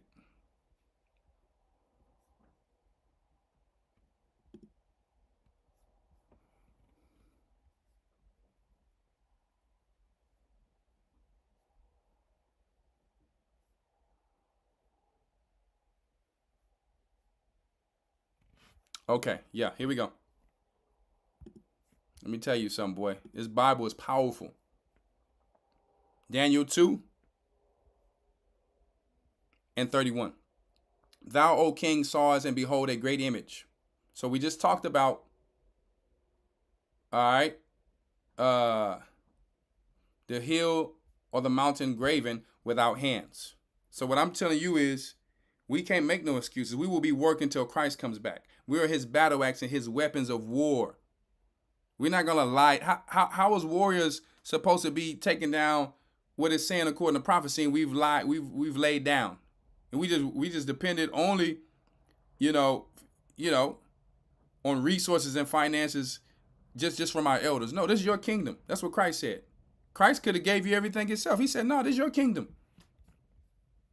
We just the leaders who have picked up what Christ left off and the disciples left off, and we're telling the same message. We are to work together as a kingdom. We are the messengers. You work. We all help each other, and we bring our kingdom. Check it out. Verse 31. Thou, O king, sawest and behold a great image. This great image, whose brightness was excellent, stood before thee, and the form thereof was terrible. The image's head was of fine gold, his breasts and his arms of silver, and his belly and his thighs of brass, his legs of iron. Obviously, Nebuchadnezzar in modern day, let me tell you, these people are making something similar with this AI. But we will break it all into pieces with the angels in Christ. His legs of iron, his feet part of iron and part of clay. Thou sawest till that stone was cut out. So now you remember the heel was graven without hands? Thou sawest till that a stone was cut out without hands, which smote the image. It's talking about us, the battle axe and the weapon of war of the Most High. Which smote the image upon, 1 second, his feet that were of iron and clay, and break them into pieces. Which break them into pieces. The hill in 2nd Ezra that was graven without hands was talking about not some mountain. No. Even though it said Zion, it was talking about us. It was talking about the people of Zion. The feet there were of iron and clay, and break them into pieces. Then was the iron, the clay, the brass, the threshing floors, and the wind carried them away, that no place was found for them. And the stone that was smote the image became a great mountain and filled the whole earth. This is talking about the children of Israel, Zion. I'm not going to say bars. I'm going to say precepts. Huh? Watch this. Watch this.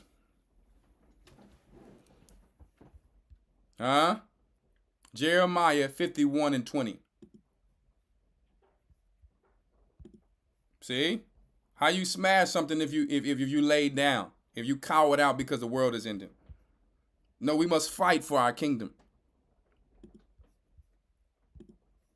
Okay? So right now it's not time to physically fight. It's time to get in front of things to endure to the end. There's going to be a fight with Amalek in the wilderness, but now it's not time to physically fight. It's time to protect what we're saving in our own households, work with the body of Christ, plant food, save food, follow the doctrine, follow the laws, wake up people. That's the work right now.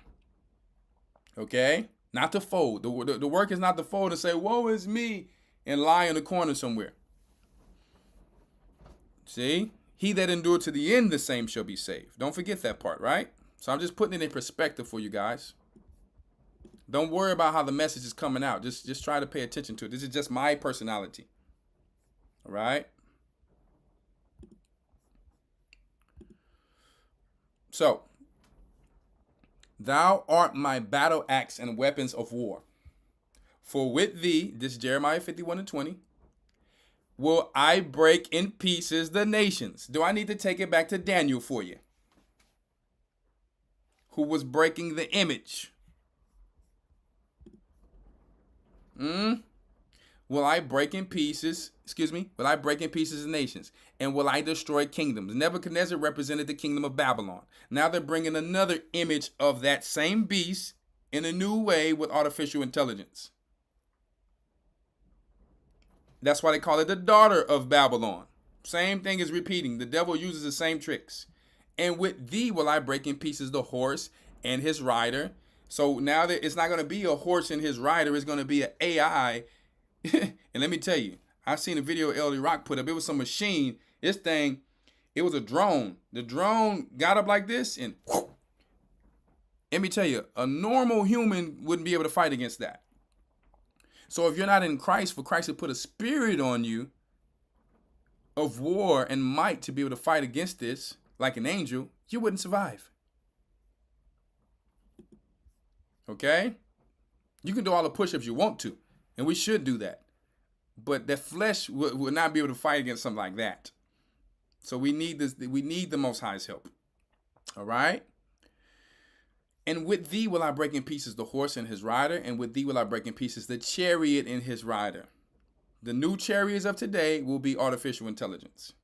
Not going to be even regular, just military. It's going to be a whole nother level of technology before this thing is done.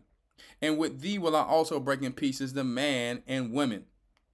And with thee will I break in pieces the old and the young. And with thee will I break in pieces the young man and the maid. And I will also break in pieces with thee the shepherd and his flock. And with thee will I break in pieces the husbandman and his yoke of oxen. And with thee will I break in pieces the captains and the rulers. What is he saying? All people who is in this kingdom, shepherds, man, women, whoever don't want to follow the Most High and his son, unfortunately, they all have to be, there's going to be a judgment. I'll just say it like that. I don't wish harm or things on anybody, but what my God tells me to do, I must do. Right? So, you want to talk about, are we in the end? We're living here, but we want to be on the good side of it. We want to be that battle axe. We don't want to cause harm to anybody, but we want to be alive because we've been beat down. We've been broken to pieces. We've been trampled upon. Not that we should want to do that to anybody else, but we know how that feels. Let me tell you, we've been like that since we can last remember. But if our God says he needs us to do something, that he will make us like a great kingdom or a great stone or a great mountain. It is what it is. The stone represents Christ.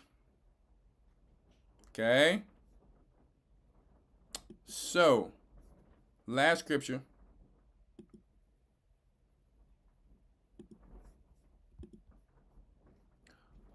Second Ezra 16.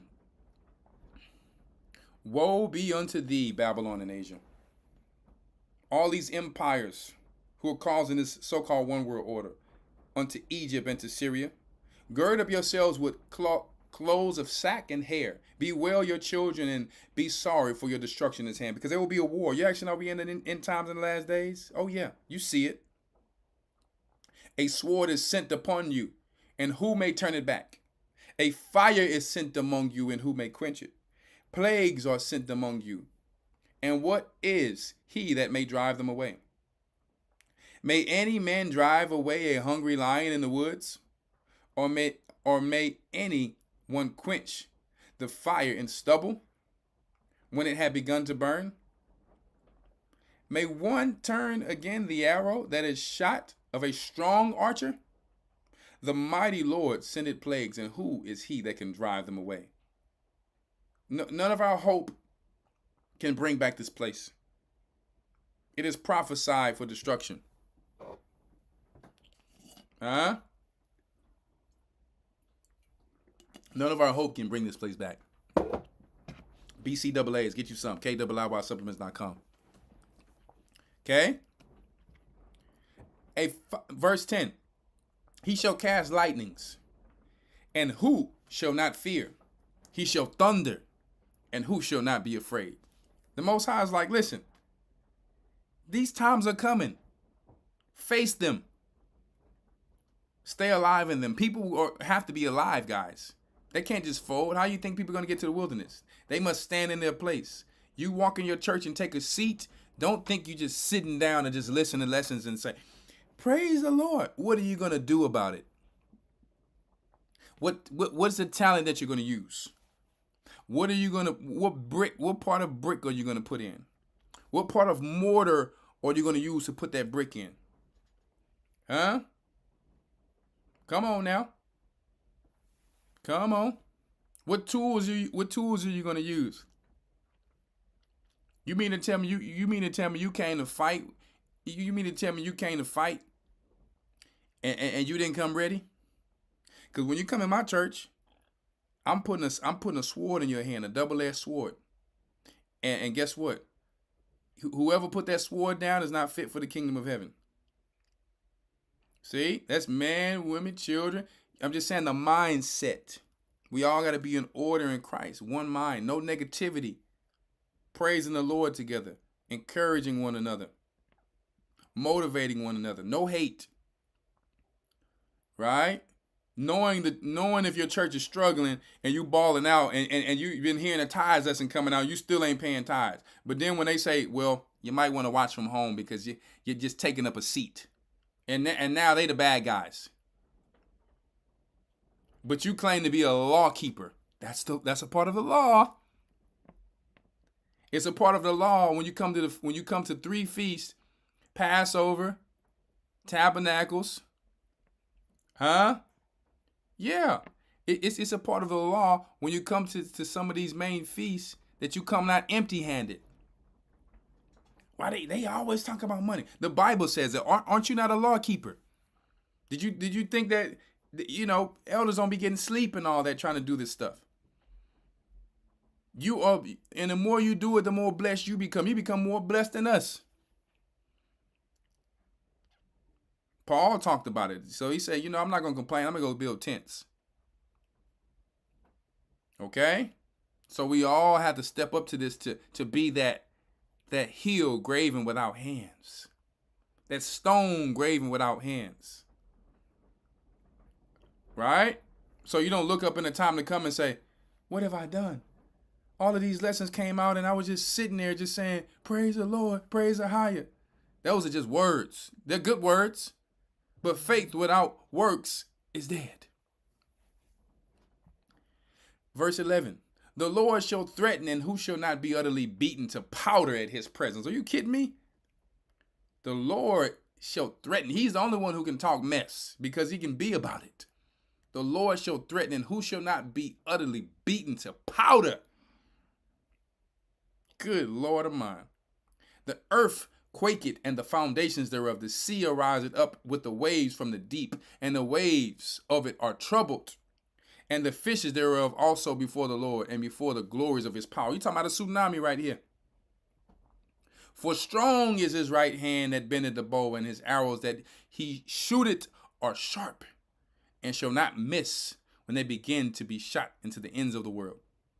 So when the Most High allows these nations to do what he told them to do because of all the sinners, he's not going to use his energy. He's going to use their energy. I'll just turn these nations against each other. They're all going to get judged anyway. I'm going to save the righteous, but I'm going to use these nations against each other like I always did. When I used to send Israel to war, sometimes Israel didn't even have to fight. I would make the enemies fight each other. Or I will drop hell on them, and then Israel can go and chase them down and beat them. He's just doing the same thing he used to do, guys. Huh? Verse 14, behold, the plagues are sent and shall not return again until they come upon the earth. So when you hear some Christians talking about, oh, God's going to bless America and make America great again. No, he won't. You got people fighting and killing each other over some MAGA hat. They need to read 2 Ezra chapter 2, verse 15. Huh? Chapter 2, verse 14, excuse me. Behold, the plagues are sent and shall not return again. They're not going back. They are being sent. Huh? They're not a boomerang. They're going straight to you like an arrow. The fire is kindled and shall not be put out till it consume the foundations of the earth. Like as an arrow which is shot of a mighty archer, return it not backward, even so the plagues that shall be sent upon earth shall not return again. Woe is me, who shall deliver me in those days? The beginning of sorrows and great mournings, the beginning of famine and great death. The beginning of wars and powers shall stand in fear, the beginning of evils. What shall I do when those evils shall come? Behold, famine and plague, tribulation and anguish are sent as scourges for amendment. But for all these things they shall not turn from their wickedness, nor be always mindful of the scourges. So you can tell these people the truth, but it's going to come a time where you have to walk away, because guess what? They're going to still stay in their wickedness. Huh? You're going to love them. You're going to give them. You're going to do all these things. And guess what? They will still stay in their wickedness. Because the Most High will allow them to. Because the Most High, when he's saying he's pleading with men, he's not asking men to come and follow. You must follow. He is the one who created us. Behold, victuals shall be so good cheap upon the earth that they shall think themselves to be in good case. Yeah, that GMO food going to be so cheap. You're going to think you got a good deal, but let me tell you, when you eat it, you're going to turn into a genetically modified organism. Huh? Yeah. Yeah, that GMO food going to be so cheap because they're going to lie to you and tell you it's a miracle. We've made food cheap for everybody. We're buying everybody's dead and, huh? Because it's fake. Why you think they giving you big old chicken tenders this big? You know in the back of your mind chicken ain't that big if you done raised chickens or seen chicken. You know that. That they shall think themselves to be in good case. Especially the people who have decided that they will continue to depend on their government forever. To clothe them, to feed them, to direct them with the media. Yeah. They will create these type of environments for you where you think when they bring peace there's no destruction coming. But the Bible says when they shall say peace, peace, then come in sudden destruction. Huh? They can cause a famine and say, don't worry, we know you're hungry. We'll feed you over here. Let me tell you, you be like on The Walking Dead. Let me tell you, it's trouble. But on The Walking Dead, one thing I respected about them, they say, you know what? I'd rather stay working hard and hunting and doing whatever I need to do to survive on my own. Because when I go to these communities, these little so-called little camps they have, people eating humans and all that. You're going to think you're in good case. Yeah, man, we got this thing, the pit fired up. And they barbecuing human. With the 2020 in their arm. See? Yeah. I remember they went to that one camp on Walking Dead. Boy, they found out, let me tell you, they were straight cannibals in that camp. And you like, man, that smell good. Yeah? Come and get you some. Every camp they went to, they was trying to get out of there. You come to realize, man, I'd rather fall into the hands of the Lord. That's what they were trying to show on Walking Dead. For many of them that dwell upon earth shall perish of famine. Huh? We hear. Those who want to listen and save food and water and supplies. Oh, man, ain't nothing going to happen. Y'all, Huh? And those that escape the hunger shall the sword destroy. These are talking about the people who are not marked and who do not have a hedge of the Most High. who don't have a hedge of protection. Now I'm talking about the righteous. The righteous shall be saved of Jacob. And the dead shall be cast out as dung, and there shall be no man to comfort them, for the earth shall be wasted, and the city shall be cast down. And there shall be no man left to till the earth and to sow it. So guess what? When you pass by on the country lands, ain't nobody gonna be cutting the grass no more. Things gonna start to look spooky. Nobody taking the trash out no more. You're gonna see people have to burn trash. Now the creatures and the wild creatures is coming out because they can hide in the tall grass. See?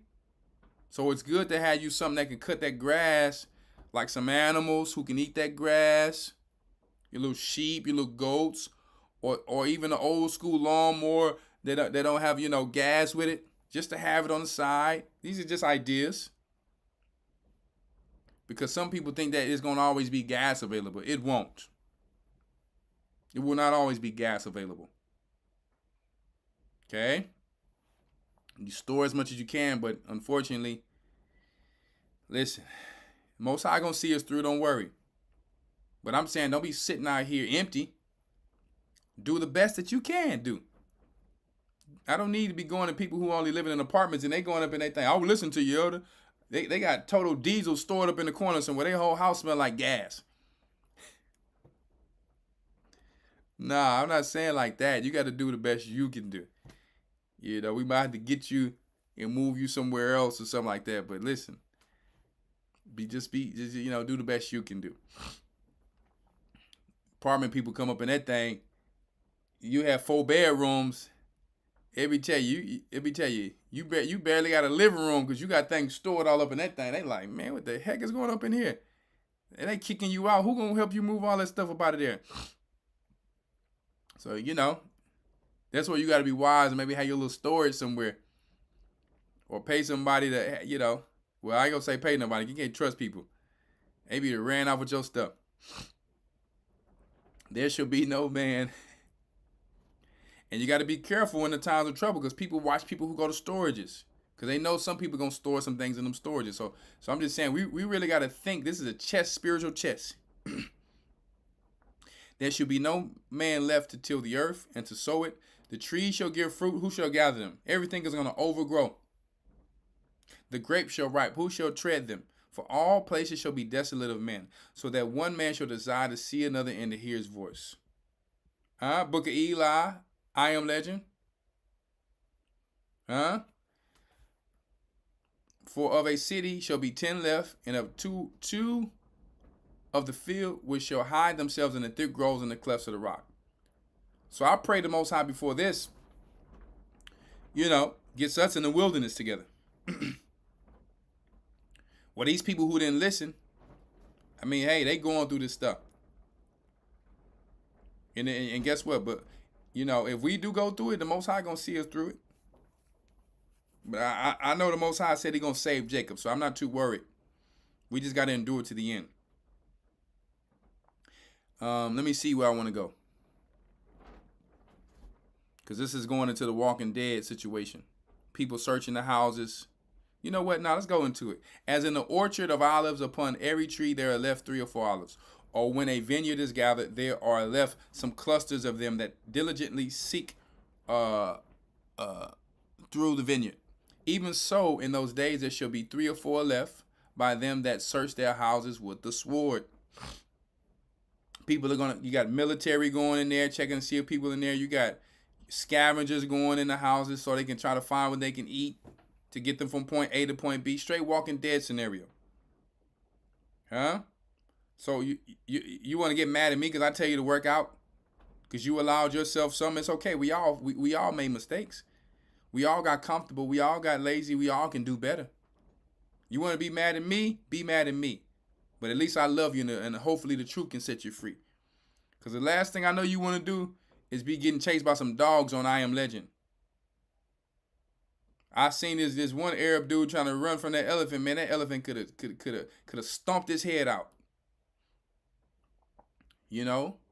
People think they get too comfortable. They think life all good. That dude could have stabbed that wild boar in the head. The white dude was holding the wild boar down. And when he was holding them down, the wild boar really couldn't do too much. See? So you'd had that poker up, and you could have played the poker cards on that boy. Elder, I'm broke, but I use Klarna to find everything I'm going to need when this system disappears.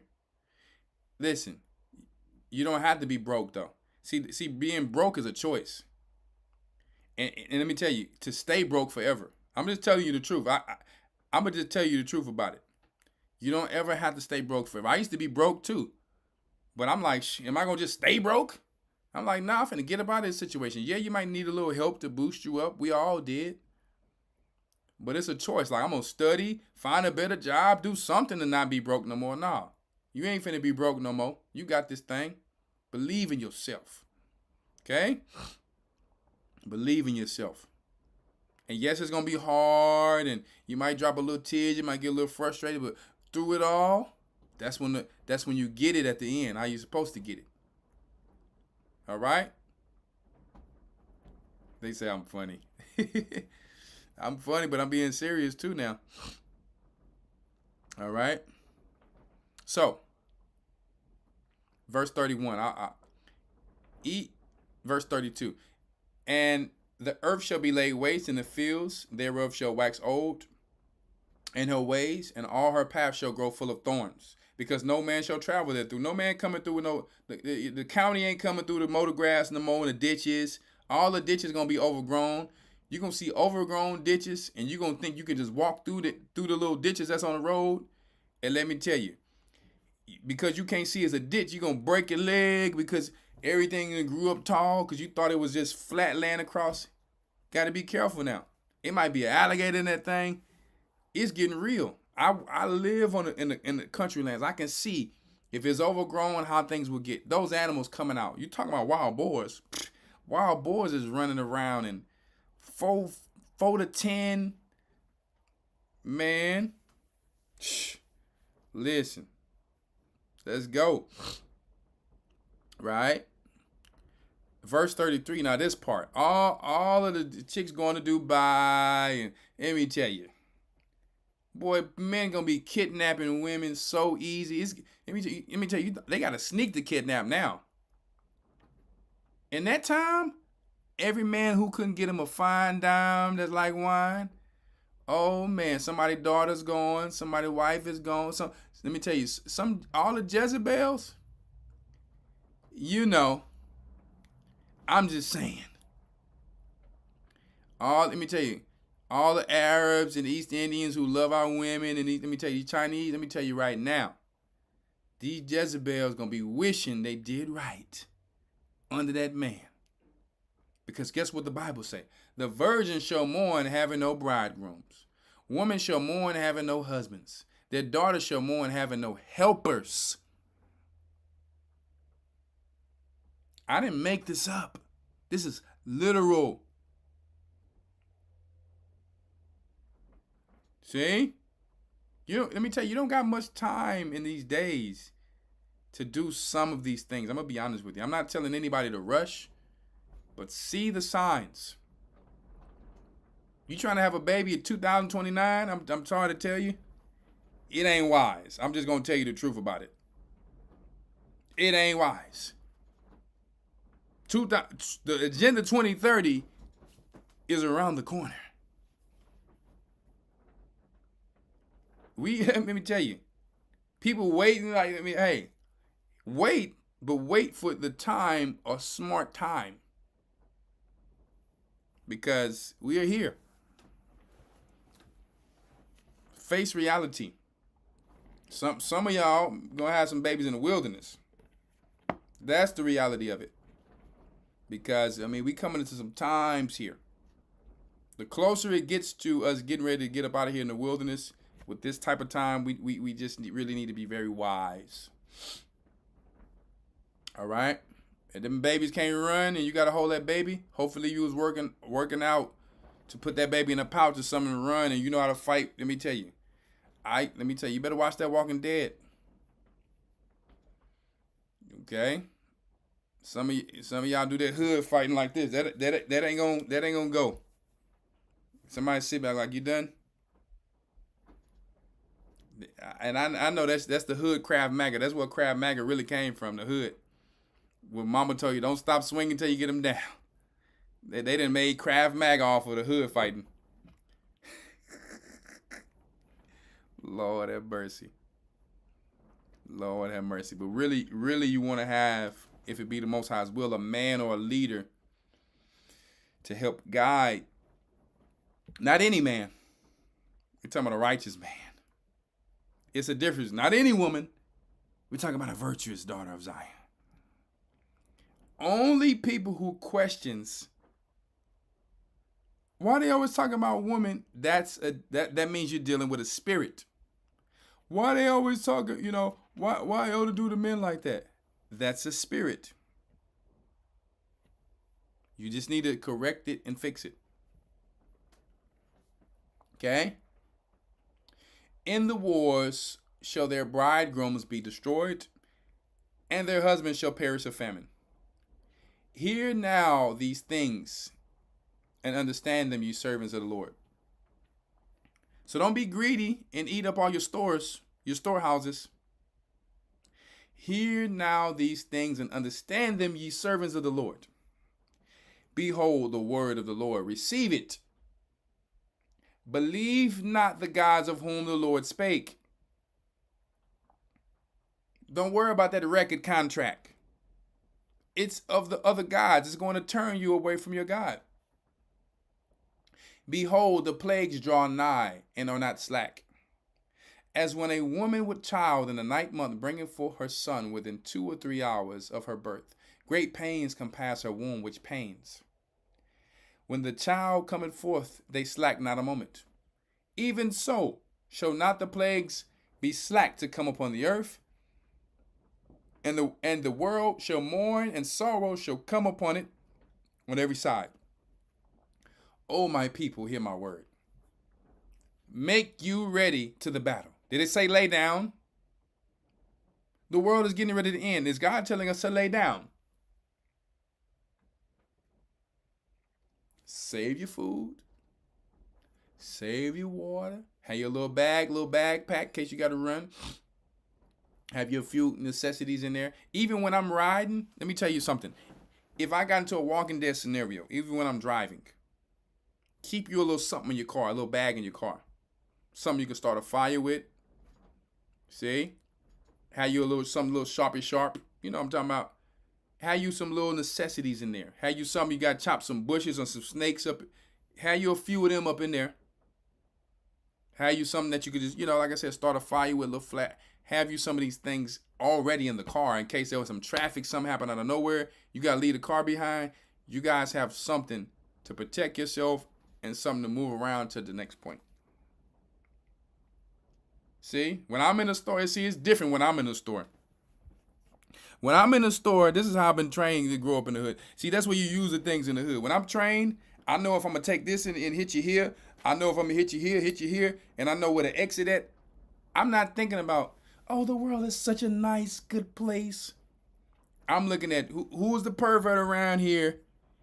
You understand.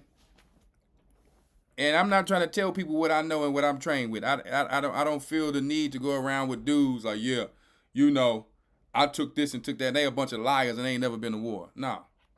I like to get an element of surprise. But I'm telling you, stay prepared. Okay? I like to be close to you.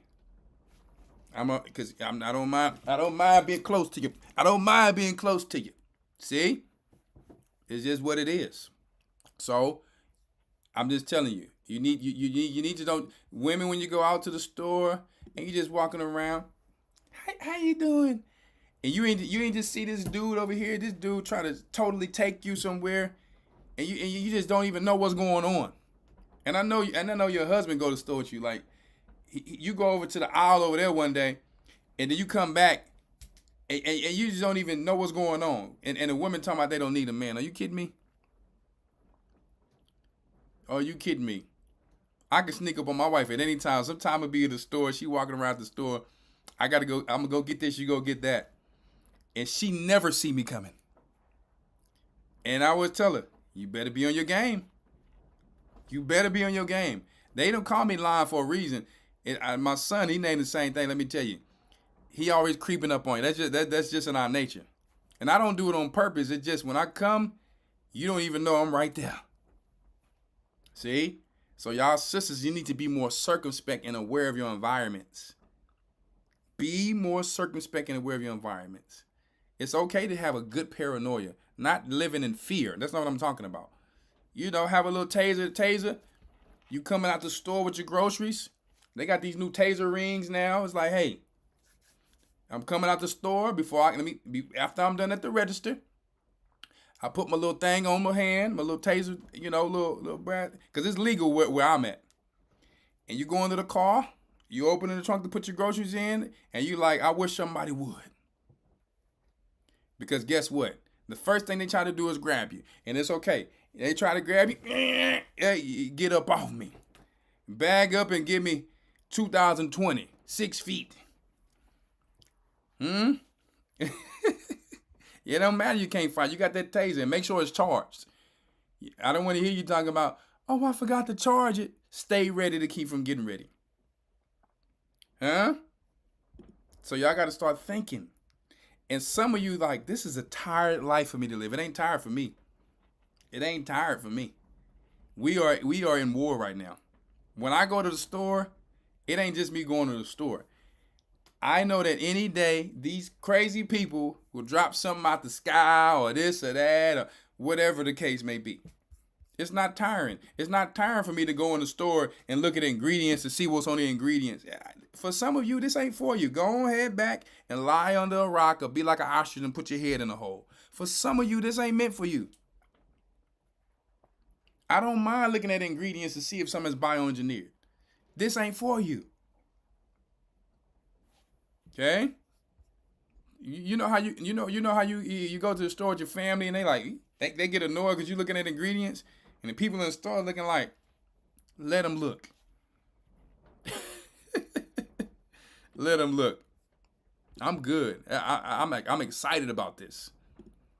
About the gospel, about the truth that's setting me free. About having more energy when I wake up in the morning. About not having parasites.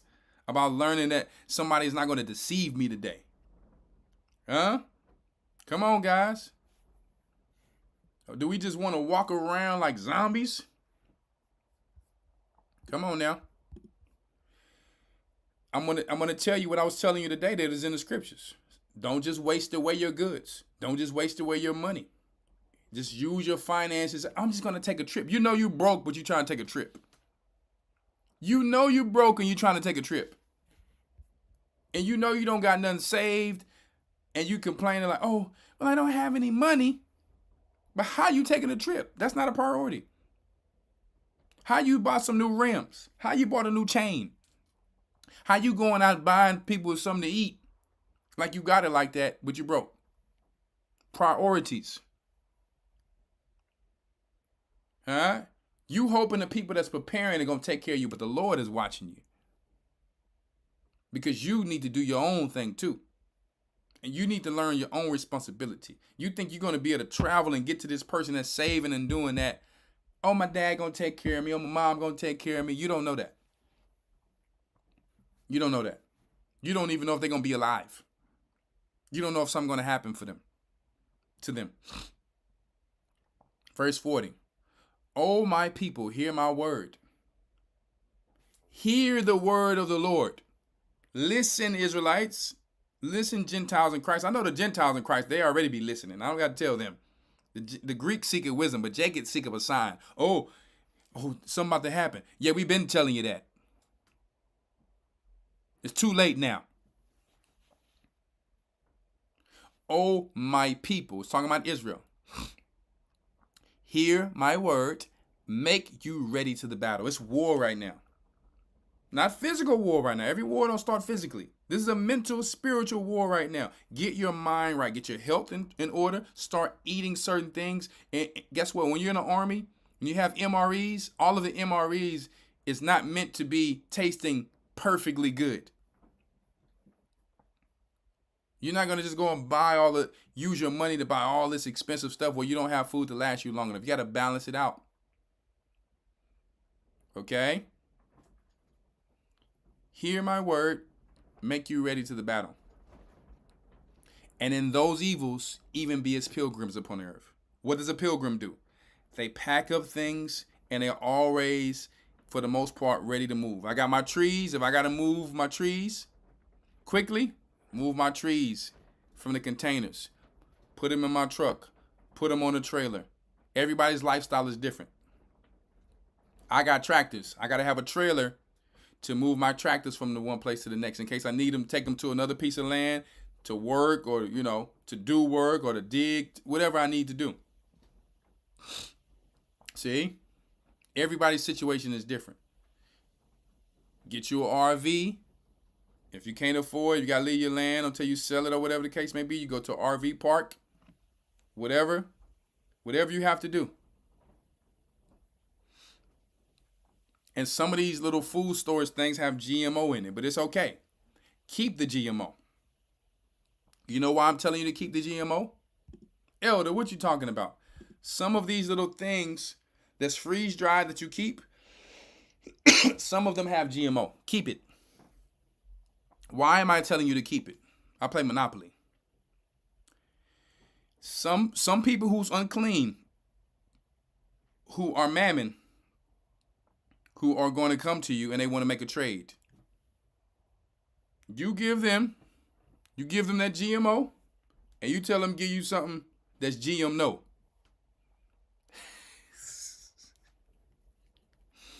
No, I'm just joking, but you give them that GMO little bar, a little protein bar if it's GMO, you give them that. Because some people going to be like, man, give me that. They don't care about GMO, some people.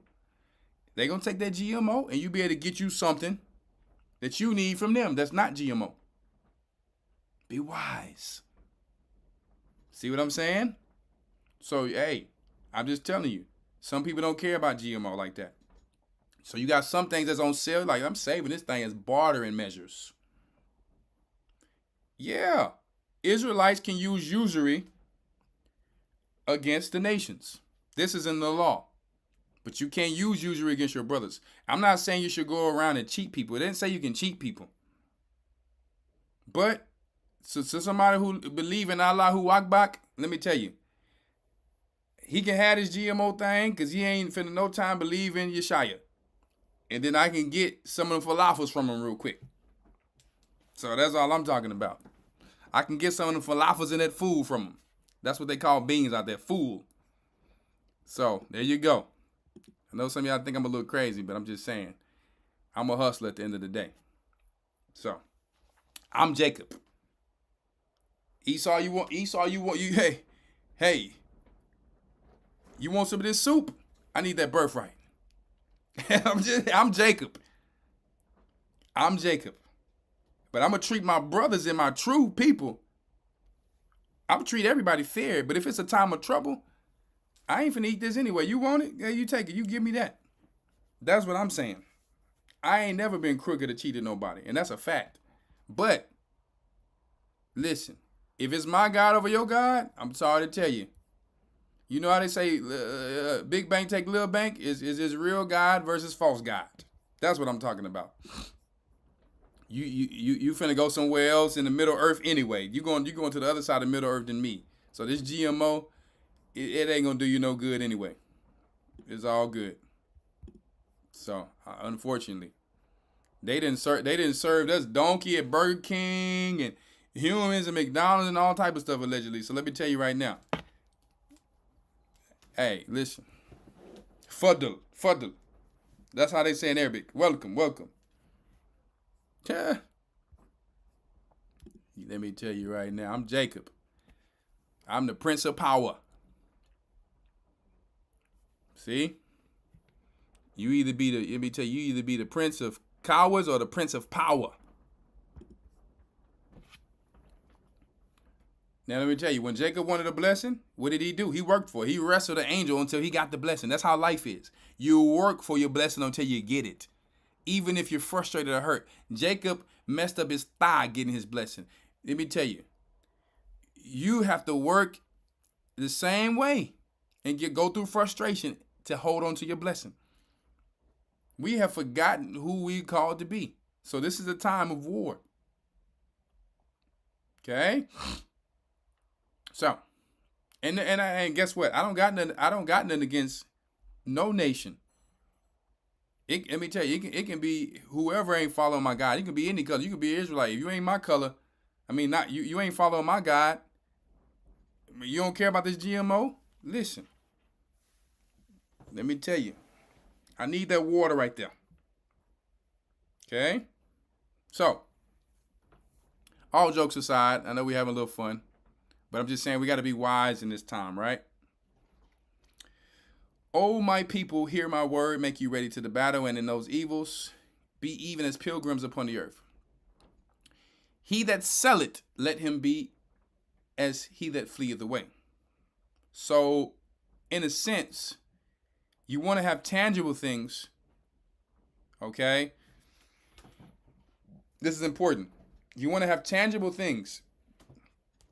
That's why you see me out buy tractors. I can sell tractors because they don't lose value. My tractor will be worth more than your Mercedes-Benz. Just telling you the truth. I can dig ponds. I can dig ditches. I can do things for pipes. It will be worth more. The Mercedes-Benz can only drive to make somebody else look at you like you look clean. That's it. This isn't good, though.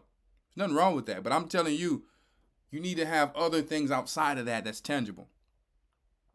Okay? You do. So, and I can sell a tractor that's from the 1980s and get a lot of money for it from many people. Okay? And guess what? They can't stop a button on it. They can't press a button and the tractor stop. As long as I've saved me a little fuel and the gas is still going, there you go.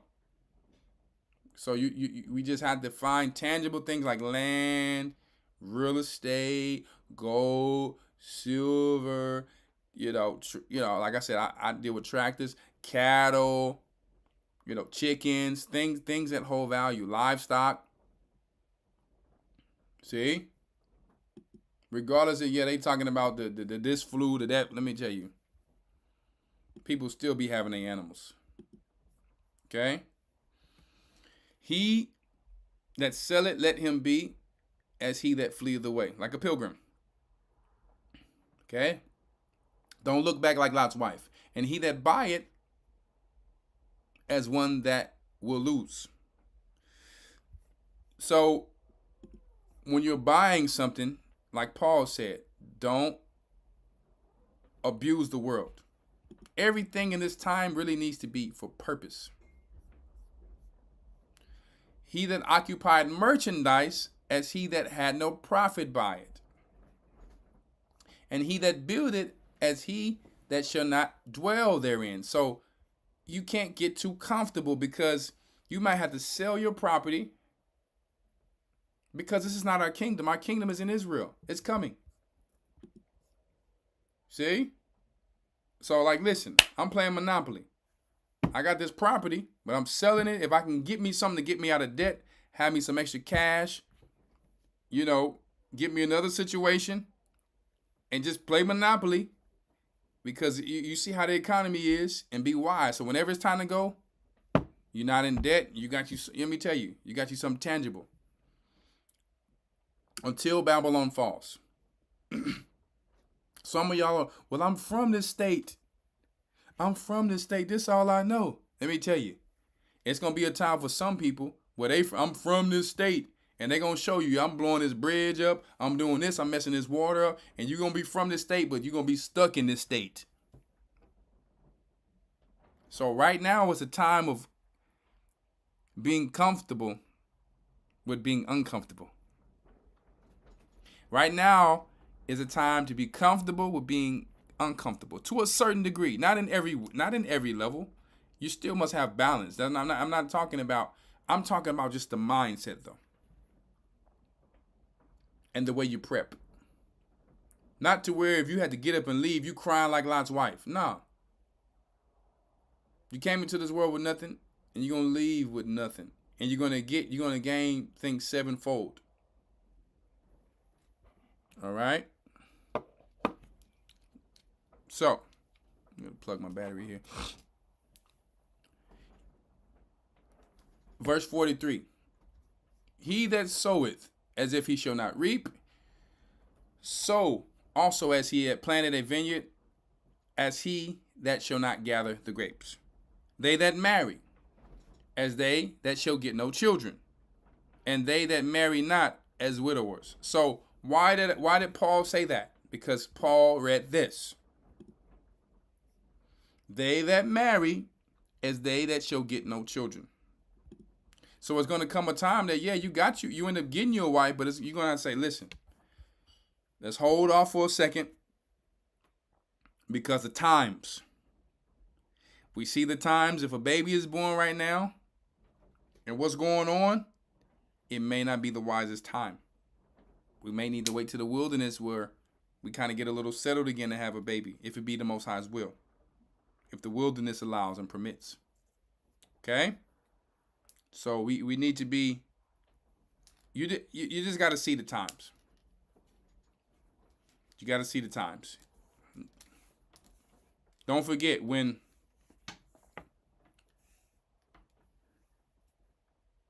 they got my kids, I ain't leaving without them. I don't know what that means, but I don't know if you want to put nothing personal on here. I don't know if you want to put nothing personal on here. I'm just plugging my little battery. 1 second here. Don't put nothing personal on here. Give me 1 second.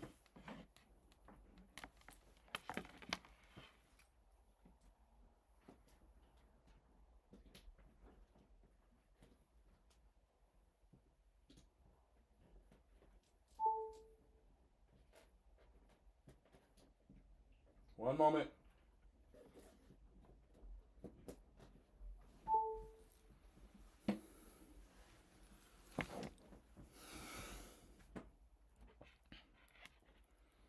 Yeah, get in front of these things. You got things about court and all that. You got legal situations. Get in front of your legal situations now. All right? Prepare not to be able to depend on the government for food, because that's going to close itself off. Okay. So, and when you start to eat the right way, you don't actually need as much food. I'm going to tell you the truth. When you make your own bread, you make your own yogurt, it's so dense, you be like, I'm full already. I'm going to just tell you the truth. If you do, when you start to make your own food, it's so dense. You realize you've been overeating in America, your body's trying to eat for nutrients. All right? So, I'm almost done here.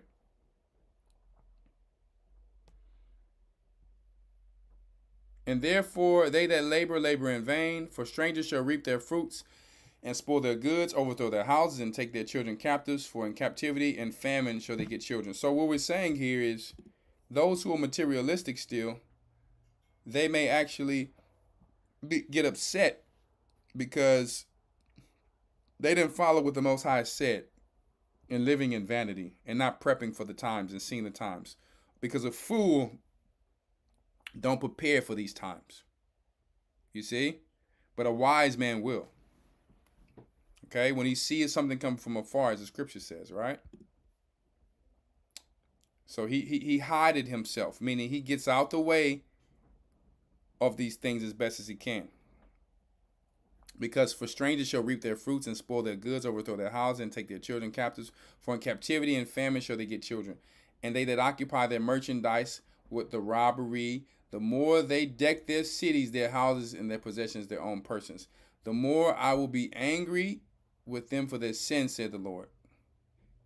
Okay? So, I'm going to leave that there. Okay. And I'm not going to take any calls tonight. It's a little too late. But I wanted to put this out there because it's 10:30 here. That's going to be too late. I wanted to put this out. And I'm going to try to start coming back on early. I'm actually going to be staying somewhere else until they finish fixing up my house from the hailstorm. So I'm gonna be broadcasting from another location. and I'll be trying to come on earlier, all right? So I can take these calls here. So I want to come on here for those who don't know, are we in the last days? Are we in the last times? Are we in the end of days? All right? We are, beyond any shadow of a doubt. If your pastor is not telling you, if your parents didn't tell you, your uncle, your grandmama, whoever, if some people are still in denial, you may want to start reading your Bible and see if these are the people who you need to, always be around. Because if they're not prepping, the conversation is not about these things, and their conversation is about where they're going next week and next month, and that's all fine and dandy if they are prepped, or they're trying to prep for what's going on. Their soul and their goods. But if not, you may want to think twice about that, right? So, anyway, living below your means is not a bad thing, because you can leave cushion. You don't have to worry about what people think about you, because guess what? You're doing it to make it through these times. And we're to be very grateful for what we have. The Bible says, be content with food, shelter, and raiment. Okay? So I'm going to play this song by my brother Ra'ash, on this same subject. I told him I was going to play this song here. So let me play a song, and I'm going to say Shalom. I love you all. I'm going to go get me some good food. I smell it. I smell that food up in there. Ooh, boy, everything in my house made from scratch. Everything made from scratch. I don't want to go out to eat. I don't care about going out to eat. If I had a choice of going to 30 restaurants, I'm going to pick home. Because my daughters and my wife, they're going to throw down that good old food from the garden. And the freshly, the everything. Okay? So that's what I'm about. It's time for us to learn how to feed ourselves, clothe ourselves, whatever. Whatever we can do, the best we can do. We can't do everything because we're still in captivity. But let us try our best, all right? I want to say peace and blessings to you all. And I hope you enjoyed this song called Life So Great from Brother Ra'ash Yasha'Allah, my Benjamite brother. You know what I'm talking about? Peace and blessings. Fair use. All right? Fair use.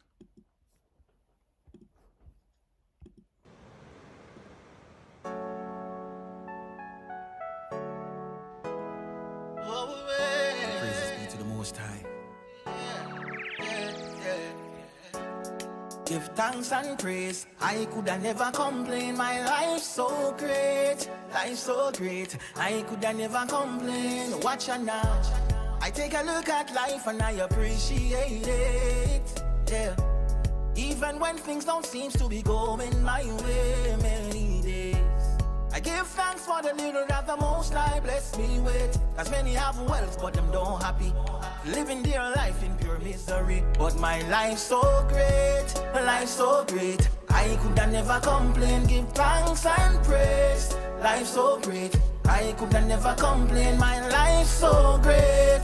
Life so great. I coulda never complain. Give thanks and praise. Life so great. I coulda never complain. No. Enough get caught in the matrix. Reality I check, but them never take notice. Now their life is so hopeless. System shut down, leave the whole world in a chaos.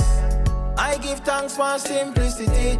Now live above my ability. Good health, good food and raiment. I give the Most High praises. Cause my life so great. Life so great. I coulda never complain. Give thanks and praise. Life so great. I coulda never complain. My life so great. Life so great. I coulda never complain. Give thanks and praise. Life so great. I coulda never complain. No. The greatest thing in life is to have good health and strength. And everything that you need will always fall in place. Cause once you have life, then you have hope. Don't forget to be thankful. Oh, Most High, I'm so grateful. Grateful. You make my life so great. Life so great. I coulda never complain. Give thanks and praise. life so great. I coulda never complain, my life so great, life so great. I coulda never complain, give thanks and praise. Life so great, I coulda never complain, no. You see right now, I don't join the complaint gang, you know. I give thanks for life and I give thanks for the little bit where the most I blessed me with, you know. As the Bible said that, the little bit that the poor man have is better than the riches of the wicked, you know. So I give thanks, you hear that? Most I thank you. Hey, my life so great, life so great. I coulda never complain, thanks and praise. Life so great, yeah. Life so great, life so great. I coulda never complain, give thanks and praise. Life so great, I coulda never complain, no. Life so great, life so great. I coulda never complain, give thanks and praise. Life so great, I coulda never complain, no.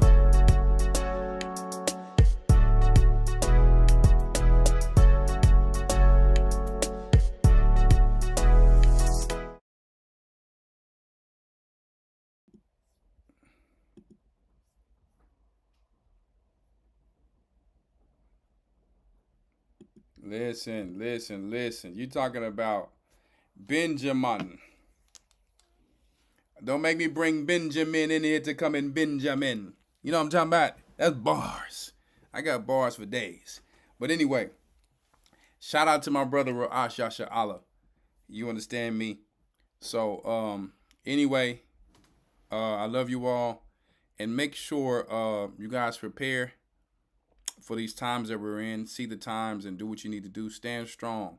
Just because this empire and falling on me, we have to fall with this empire. We're supposed to be rising. We're supposed to fight. We're supposed to get in front of things so that we can carry each other, help each other, and make it through this thing in prayer and fasting and giving and charity, right? And just, you know, let's get as much carnal things as we can out of this world to help this gospel to flourish, because we have some people, you know, who have the wherewithal, who have been given, you know, a lot for this time, for this moment, because, you know, this is our kingdom. So we decide if we're going to fall with this place or if we're going to just die with our riches, and you know what I'm saying? So some people have the wherewithal. So we have to remember that we will all have all things common one day, but it's just right now, at least we can do, get in front of it with our households, do what we need to do for our church, make sure everybody's paying their tithes, make sure everybody's helping this machine stay well oiled. And when it comes down to where we have have to have all one things in common, we've had enough practice to make sure that we can perfect this thing as best as we can for the Most High, because he's looking at us. And Judah, you understand, you gotta step your game up, Judah, because you are the leaders of this thing. You understand, and you know, hey, you the other tribes is looking at you to follow, but you're gonna have to come with it. You know what I mean? So, anyway, peace and blessings. I want everybody to make sure that you go to historytimes.org and make sure you join our Hebrew and Bible Academy, okay? If you want to learn that Bible and you want to stay sharp and you want to be able to go out into the world to help and wake up people up before this thing goes crazy, okay? You're going to get the news on there. You're going to learn how to speak the language of the ancient Israelites and their God, Hebrew, with Elder Lawyer. You understand? Mark, Elder Shapat, is going to come over there with some good news, and Mark is just crazy funny. Got to see my brother again at Passover. Okay, and you're going to get the proper lessons broken down in the Bible, okay? So that's for those of you who are new, who don't understand that Bible, and you really want to understand and get educated when it comes to it, because you've been lied to for so many years. And you don't have to disrespect your pastor, because she may have not known that a woman wasn't supposed to teach, even though it's in the Bible. But they, you know, some of them were genuine and just didn't know. And guess what? They can come and join too. They can come and join. And then they can go back and teach it to their church. This is not about separating pastors from their people and things like that. So we just want to put that out there. We're not here to say we know everything and know it all. Now, we do teach, we know. And if we came down to say there's something we didn't know, We are humble enough to say, hey, you know what, we stand corrected on that. But I'm gonna tell you, what we do teach, we know. So just want to put that out there. We are not here to tear down our people. We're here to raise them up and rise the valley of dry bones. Okay. Peace and blessings. If you want to get you some good old supplements, as a matter of fact, I need to take me one of these right now.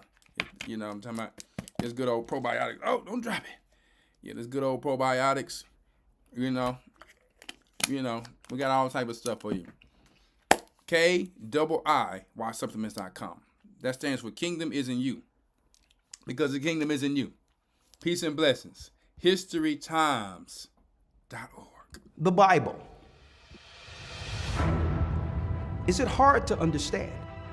When it comes to reading the Bible, the first thing that comes to mind is the fact that this is the Word of God. The seals have been broken, and the truth is here. And when we go throughout the scriptures, when we go throughout extra biblical records, we find that the language that God employed, that He used to create the heavens and the earth, was the Hebrew language. Christ said, I came for the lost sheep of the house of Israel. But yet no one, no religious leader, no religious church out there anywhere can now identify the 12 tribes of Israel. Can we? God is quite simple, but it seems as if man makes understanding Him hard. What are those mysteries? The truth of your book and the truth will make you free. The Hebrew and Bible Academy, you're invited.